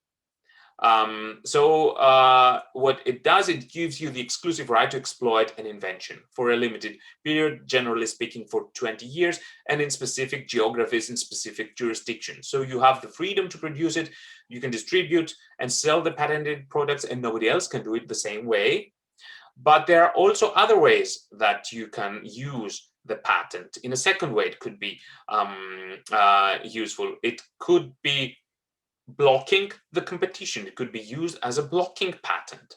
Or another way, it could be used to increase the willingness of an investor to buy into your business or to your invention. And under specific circumstances, the patents could really be included in the balance sheet of the organization as assets, as immaterial assets. So that's why you need to know what you're doing. A patent could also be used as a method to license your technology to some other users. So if you don't want to manufacture, let's say, the parachute that you have been doing, you can license the technology and the way to manufacture it to external manufacturers. And they will have the plant, they will do the manufacturing, and they will give you licensing fees for creating your for using your invention, your technology, in order to create the product that they will sell. So you get some kind of fees back, and that's a very scalable way to develop your venture. I think this is an answer to one of the questions that we had in the very, very beginning of today's session. The other way to use a patent is also to sell it. You can also directly sell it. But the patent is not the only way that you can use in your commercialization strategy to protect your product or your services. A trademark. A trademark is a very good example, which gives a direct link between a product and its producer. And this is something that you should do at the very beginning on. So let's say you submit a trademark for your product name, service name, like Apple, as soon as it has been decided upon, so that you can go freely in the market with that name. You could also consider other kinds of IP assets like copyrights, but this is usually a weak IP for technology. This is mainly used for original works of authorship, like music, like books, like creative industries, and it protects the particular form in which the idea is expressed, not the idea as such. Another way, if you don't want to disclose, however, your invention, is to keep it as a trade secret. What's the difference between disclosing and keeping it as a trade secret? Well, a patent implicates that you make it public. The patent should be submitted and is made public. So you disclose the information about the method and the technology that you're using so that nobody else does the same thing. A trade secret is kept secret. So you don't know, you don't publish to the others how you do it. This can help you, for instance, in specific IT sectors, really keep it secret and consider it as another way of protecting your invention. And of course, there's also the industrial design rights, which you can apply for, which covers the visual design of objects that are, let's say, not only utilitarian, it extends to the shape or the configuration. And you can see a lot of examples of successful industrial design rights out there. Can you use only one kind of IP? No, you can use more than one kind of IP. How many types of IP are in a Coca-Cola bottle? A very classic example in that case. Well, you do have a lot there. You can have a patent for the cap design, which is a tamper-resistant cap design, so that the others cannot really tamper with it. You have a trademark in the logos on the label. You have a copyright in text on the label of the Coca-Cola. You have a design patent and a trade dress covering the bottle shape. And you also have a trade secret on top of that. The formula that makes this liquid brown thingy that people want to drink. So that's a way of combining different kinds of IP in a venture. And that's something that you need to decide upon while devising your commercialization strategy. And how do you go about that? How can you deal with IP? Well, you don't need to be an expert yourself, but there's a series of steps that you need to follow. The first way that you start is to do a technology analysis. You should, let's say, provide an overview of the state of the art in the technology and of the competition relevant patents. See who holds relevant patents. Are there third parties which are in the wider sense active in the field, in your operational field? And what's useful here is to do literature search or participate in conferences, to do patent searches in the patent office's databases online. This is free of charge. and this can be done at any point in time by anyone. But you could also do a professional patent search by a patent attorney or by the patent office. You could then evaluate the results of this first technology analysis, and this will identify both the technology leader and reveal the extent to which one is dependent on other patents. So do you have any restriction of freedom to operate? Are there competitors who are infringing one's own patents? How can you devise your patent strategy? And that's the first information you need to do. The second thing you need to do is to consolidate your patent position. So think about, can you patent something? Is there a novelty in your technology or in your service? Is it truly novel? Has it already been published? If it has been published, even if you already published it in a scientific journal, then it's an established technology and it cannot be patented anymore. So the thing is to identify and see how you can go about that.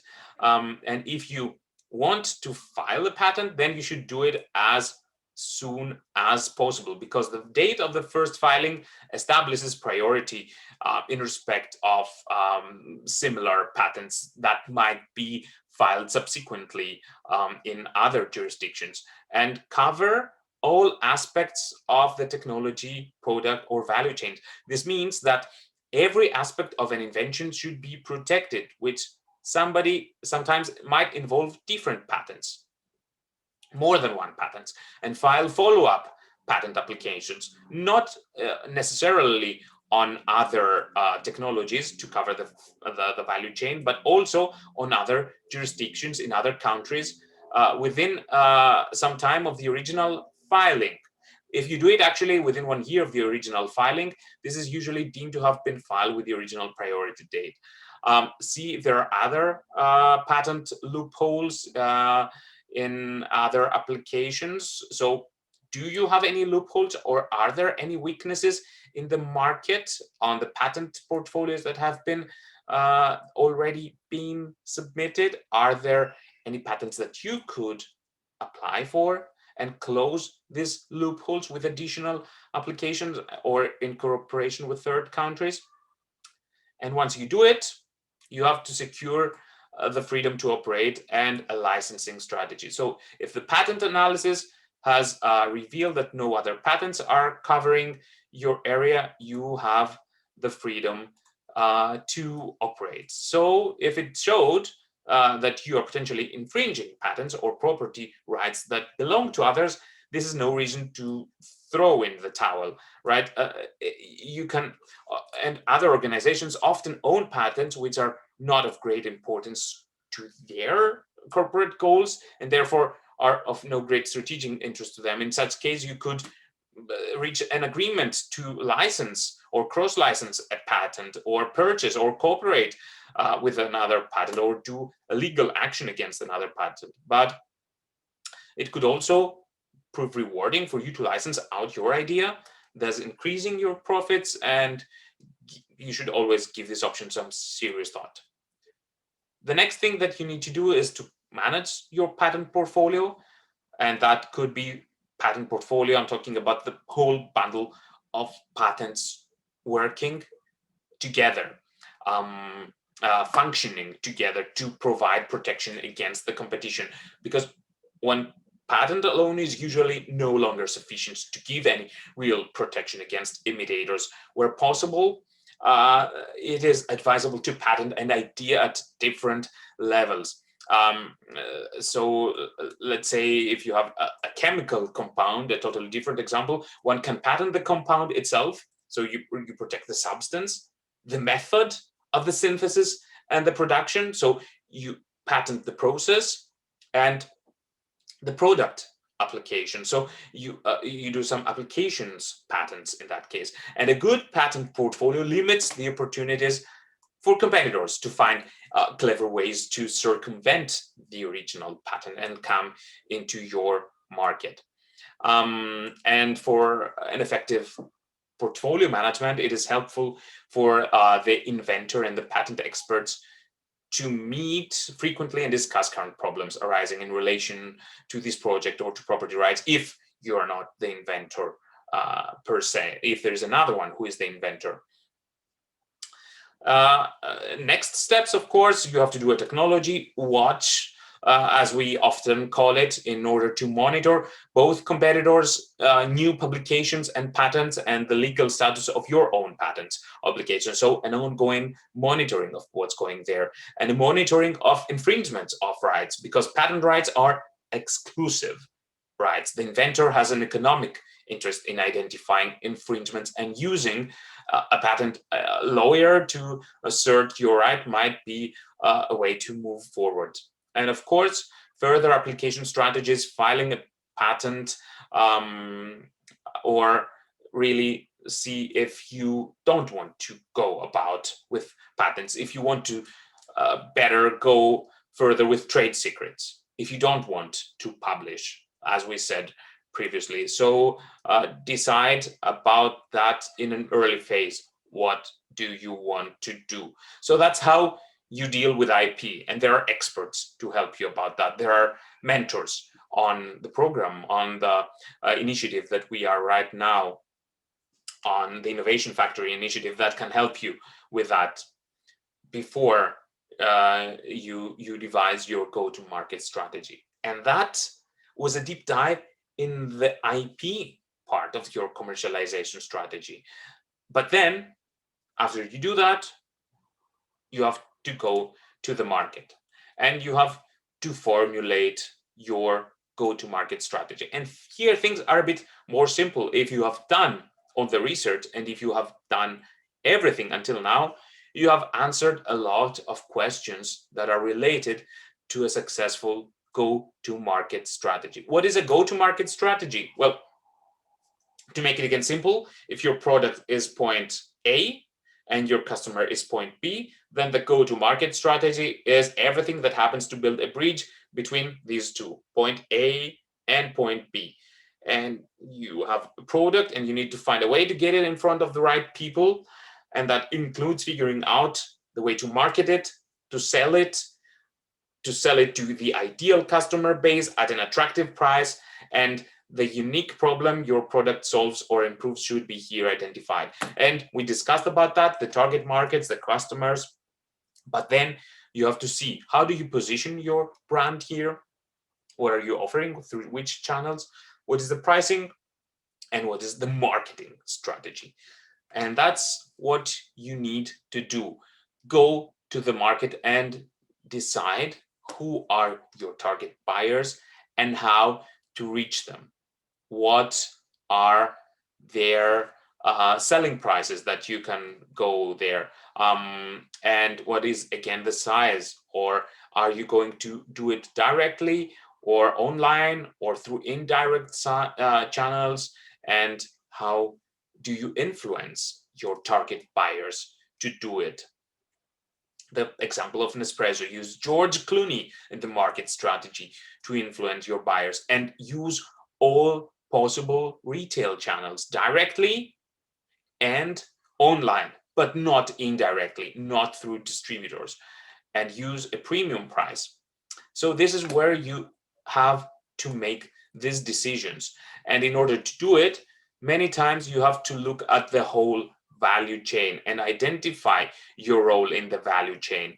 Where are you exactly in the value chain of the commercialization? This is an example of the value chain of IT and telecom infrastructure, starting from the manufacturing of raw materials for the chips and for the electronics that need to be included into the mobile devices, which then need to be connected with the carriers in order to give to the consumers the possibility to speak with each other and connect with each other. So let's say if you're an electronics manufacturing company, then your clients might be the mobile device manufacturers. So you have to show where you are in the value chain and how do you physically reach these customers. You don't, if you're an electronics manufacturing company, you don't reach out to the consumers, but to the mobile device manufacturers, and your suppliers are the component suppliers. And that's a very useful example in order to explain where you're positioned in the value chain. And going to a different example, it's also a way to describe your commercialization strategy. So let's go again to the example of the in-cabin monitoring solutions, where we have a different value chain. You have the solution, the technology that is being provided, which is a software actually solution, and you have to team up with 3D camera hardware suppliers in order to provide a combined offering to the manufacturers, to the tier 1 suppliers, to the manufacturers of the cars, which will end to the end users. And this is where you are positioned in the value chain. This is where you have your partners, and this is the way that you want to commercialize. You want to reach the tier 1 suppliers together with the 3D hardware suppliers through a licensing model. And you will also add to that some kind of service provision, customization for integration and customization. And that's a way to define or to portray your commercialization strategy. And this should also, of course, be linked to the financial projections of your venture. So you see that when you do the financial projections of your venture, you will have to explain how the licensing contributes to the sales and to the revenue streams of your company. So in the revenue stream, you have, let's say, the proof of concept, you have the embedding services, which is a specific budget line here, which is growing on an annual basis. But the royalties and the licensing fees, royalties are the licensing fees actually that you get from the patents, is a scalable way to increase your revenues and to increase the growth of your company. And this is actually here linked to specific numbers in the financial projections, which is another section in your business plan, which we'll not be discussing today. But what I want to really summarize here with the major pitfalls is that many times access to customers might be difficult, and it might depend on the competitors, but you have to devise your commercialization strategy right.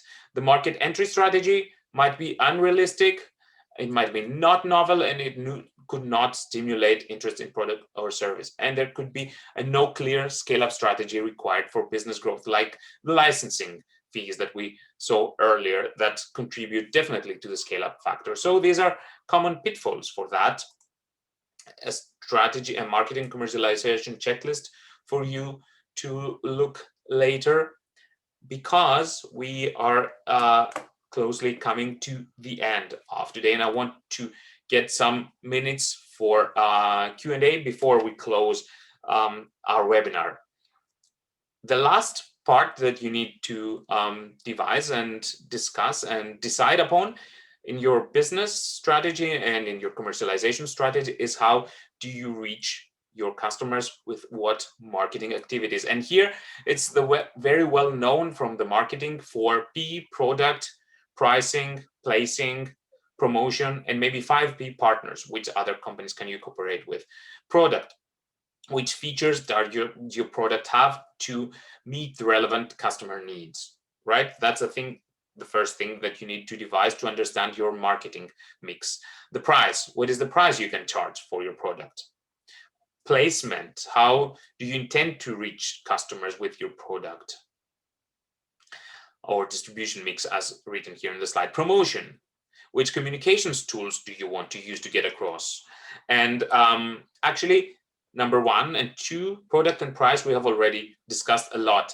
That leads you, however, to devise a specific placement and promotion strategy for your commercialization strategy, which should be actually, again, comprised of the right kind of creating a pull or push strategies. The pull strategy here is particularly useful for new products because it affects the distribution and the promotion. And the push strategy is about providing incentives to distributors who can get your product in front of a consumer. So for instance, a retail store might be interested in buying an entire pallet of a new brand of tortilla chips if they're given a free bass boat in which to display them, and consumer awareness is created at the point of purchase in that way. The problem is that the push strategy, however, tactics might have little to do with educating consumers about the product. So you have to really decide how it can work for you. The pull strategy creates demand directly from and with the consumer, so that they can go to the store and ask for the product. And then you just need to do the proper kind of promotion. So you have to create the right kind of awareness in the market. So this is a very, very, very short description of the marketing and of these aspects of the business plan. And further aspects of the business plan are still required, right? The financial plan, the production plan, the organization plan, the operational plan.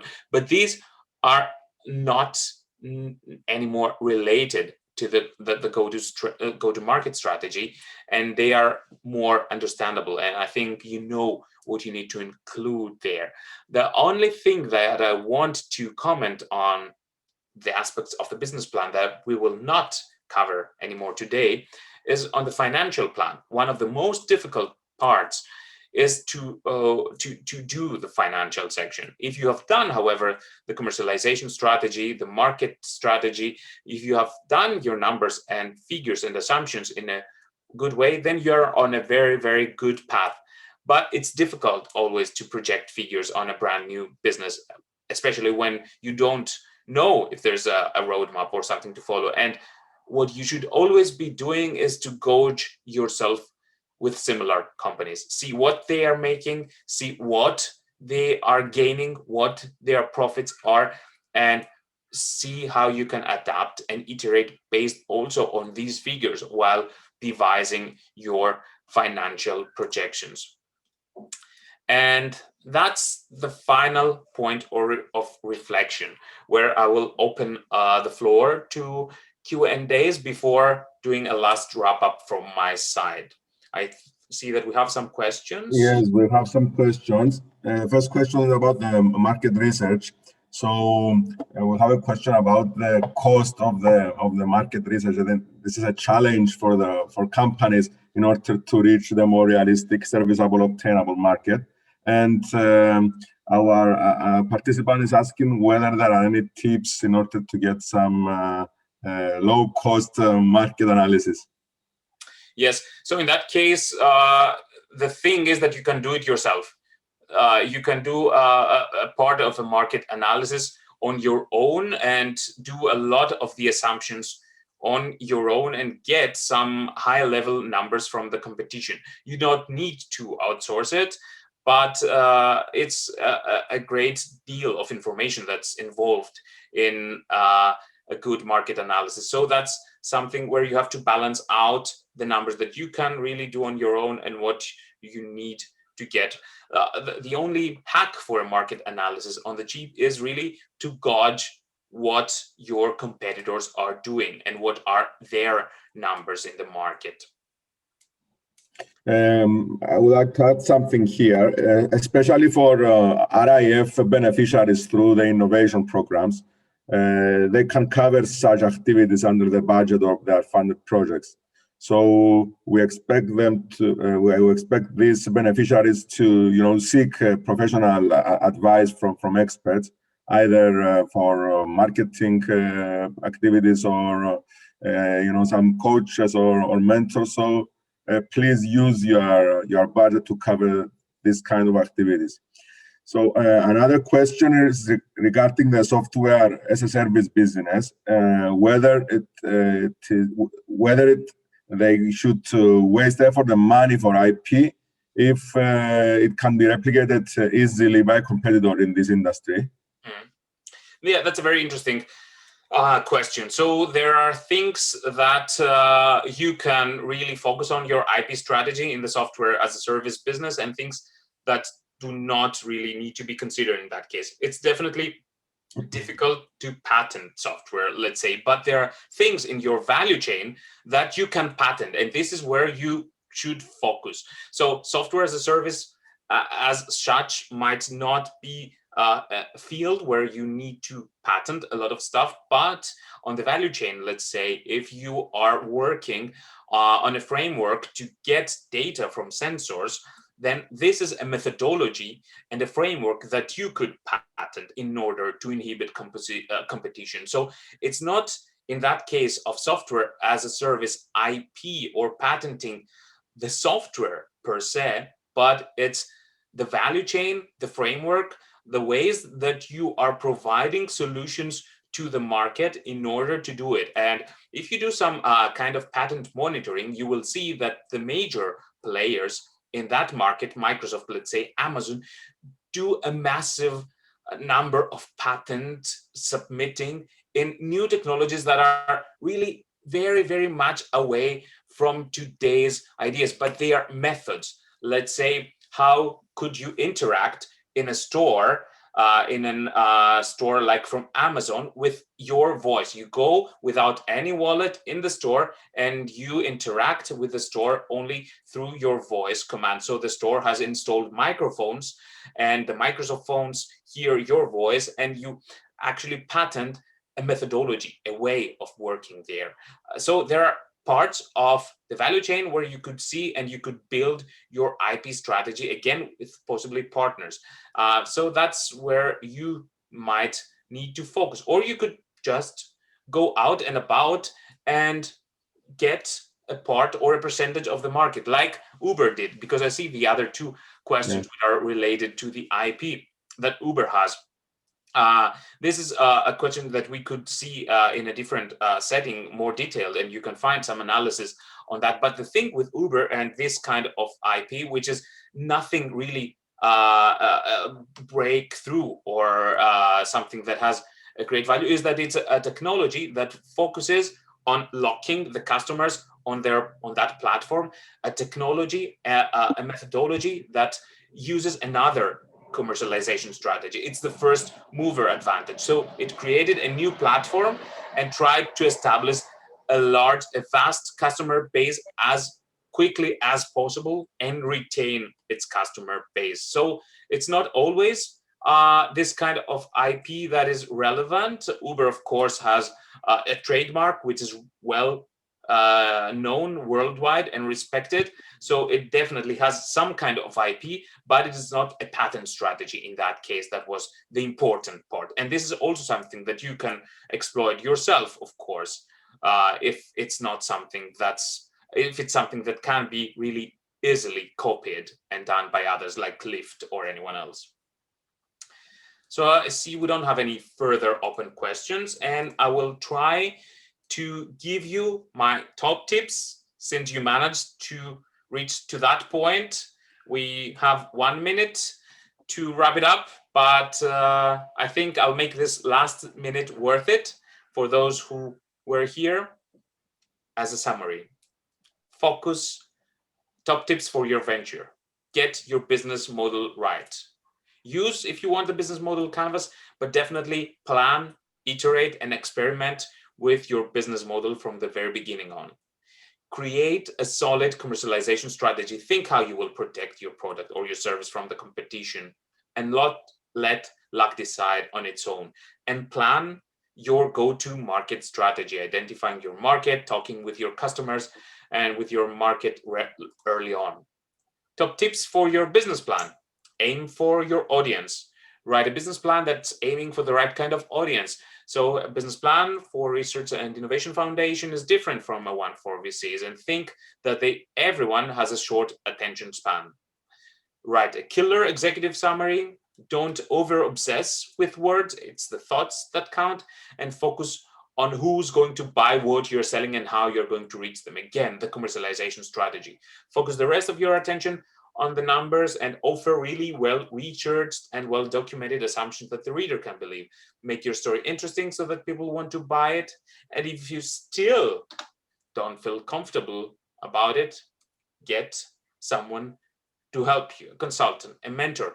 as Marino said, there is this possibility through the initiative of the Research and Innovation Foundation. And it's really a time-consuming process that cannot be rushed. The business planning, your business planning, it requires a high level of expertise that needs to be learned or executed in conjunction with experienced people. So use this offer, and how you can use this offer will be described a bit again by Marinos in the end. The last thing that I want to tell you for today is that you can still post your own learnings, your own reflection in the online board. Share it. What were your key takeaway messages? And if there's something unclear and you would like to research further, don't be afraid to add your questions there. And we also have an evaluation form, which has been sent by Litsa in the chart. It will not reach you with an email, which is set here. Please complete this short online form here. And since I've been talking 2 minutes more than planned, I would like really to thank you for your attention, for being here today with me. I hope that I helped you identify some parts where you could look for further assistance from the Research and Innovation Foundation, some ideas for becoming more successful in your venture, some food for thought, and some ideas and concrete to-dos for your next steps in your journey. It's your journey. I cannot do it. The only thing I can wish you from my side is good luck to your journey, and thank you very much for your attention today.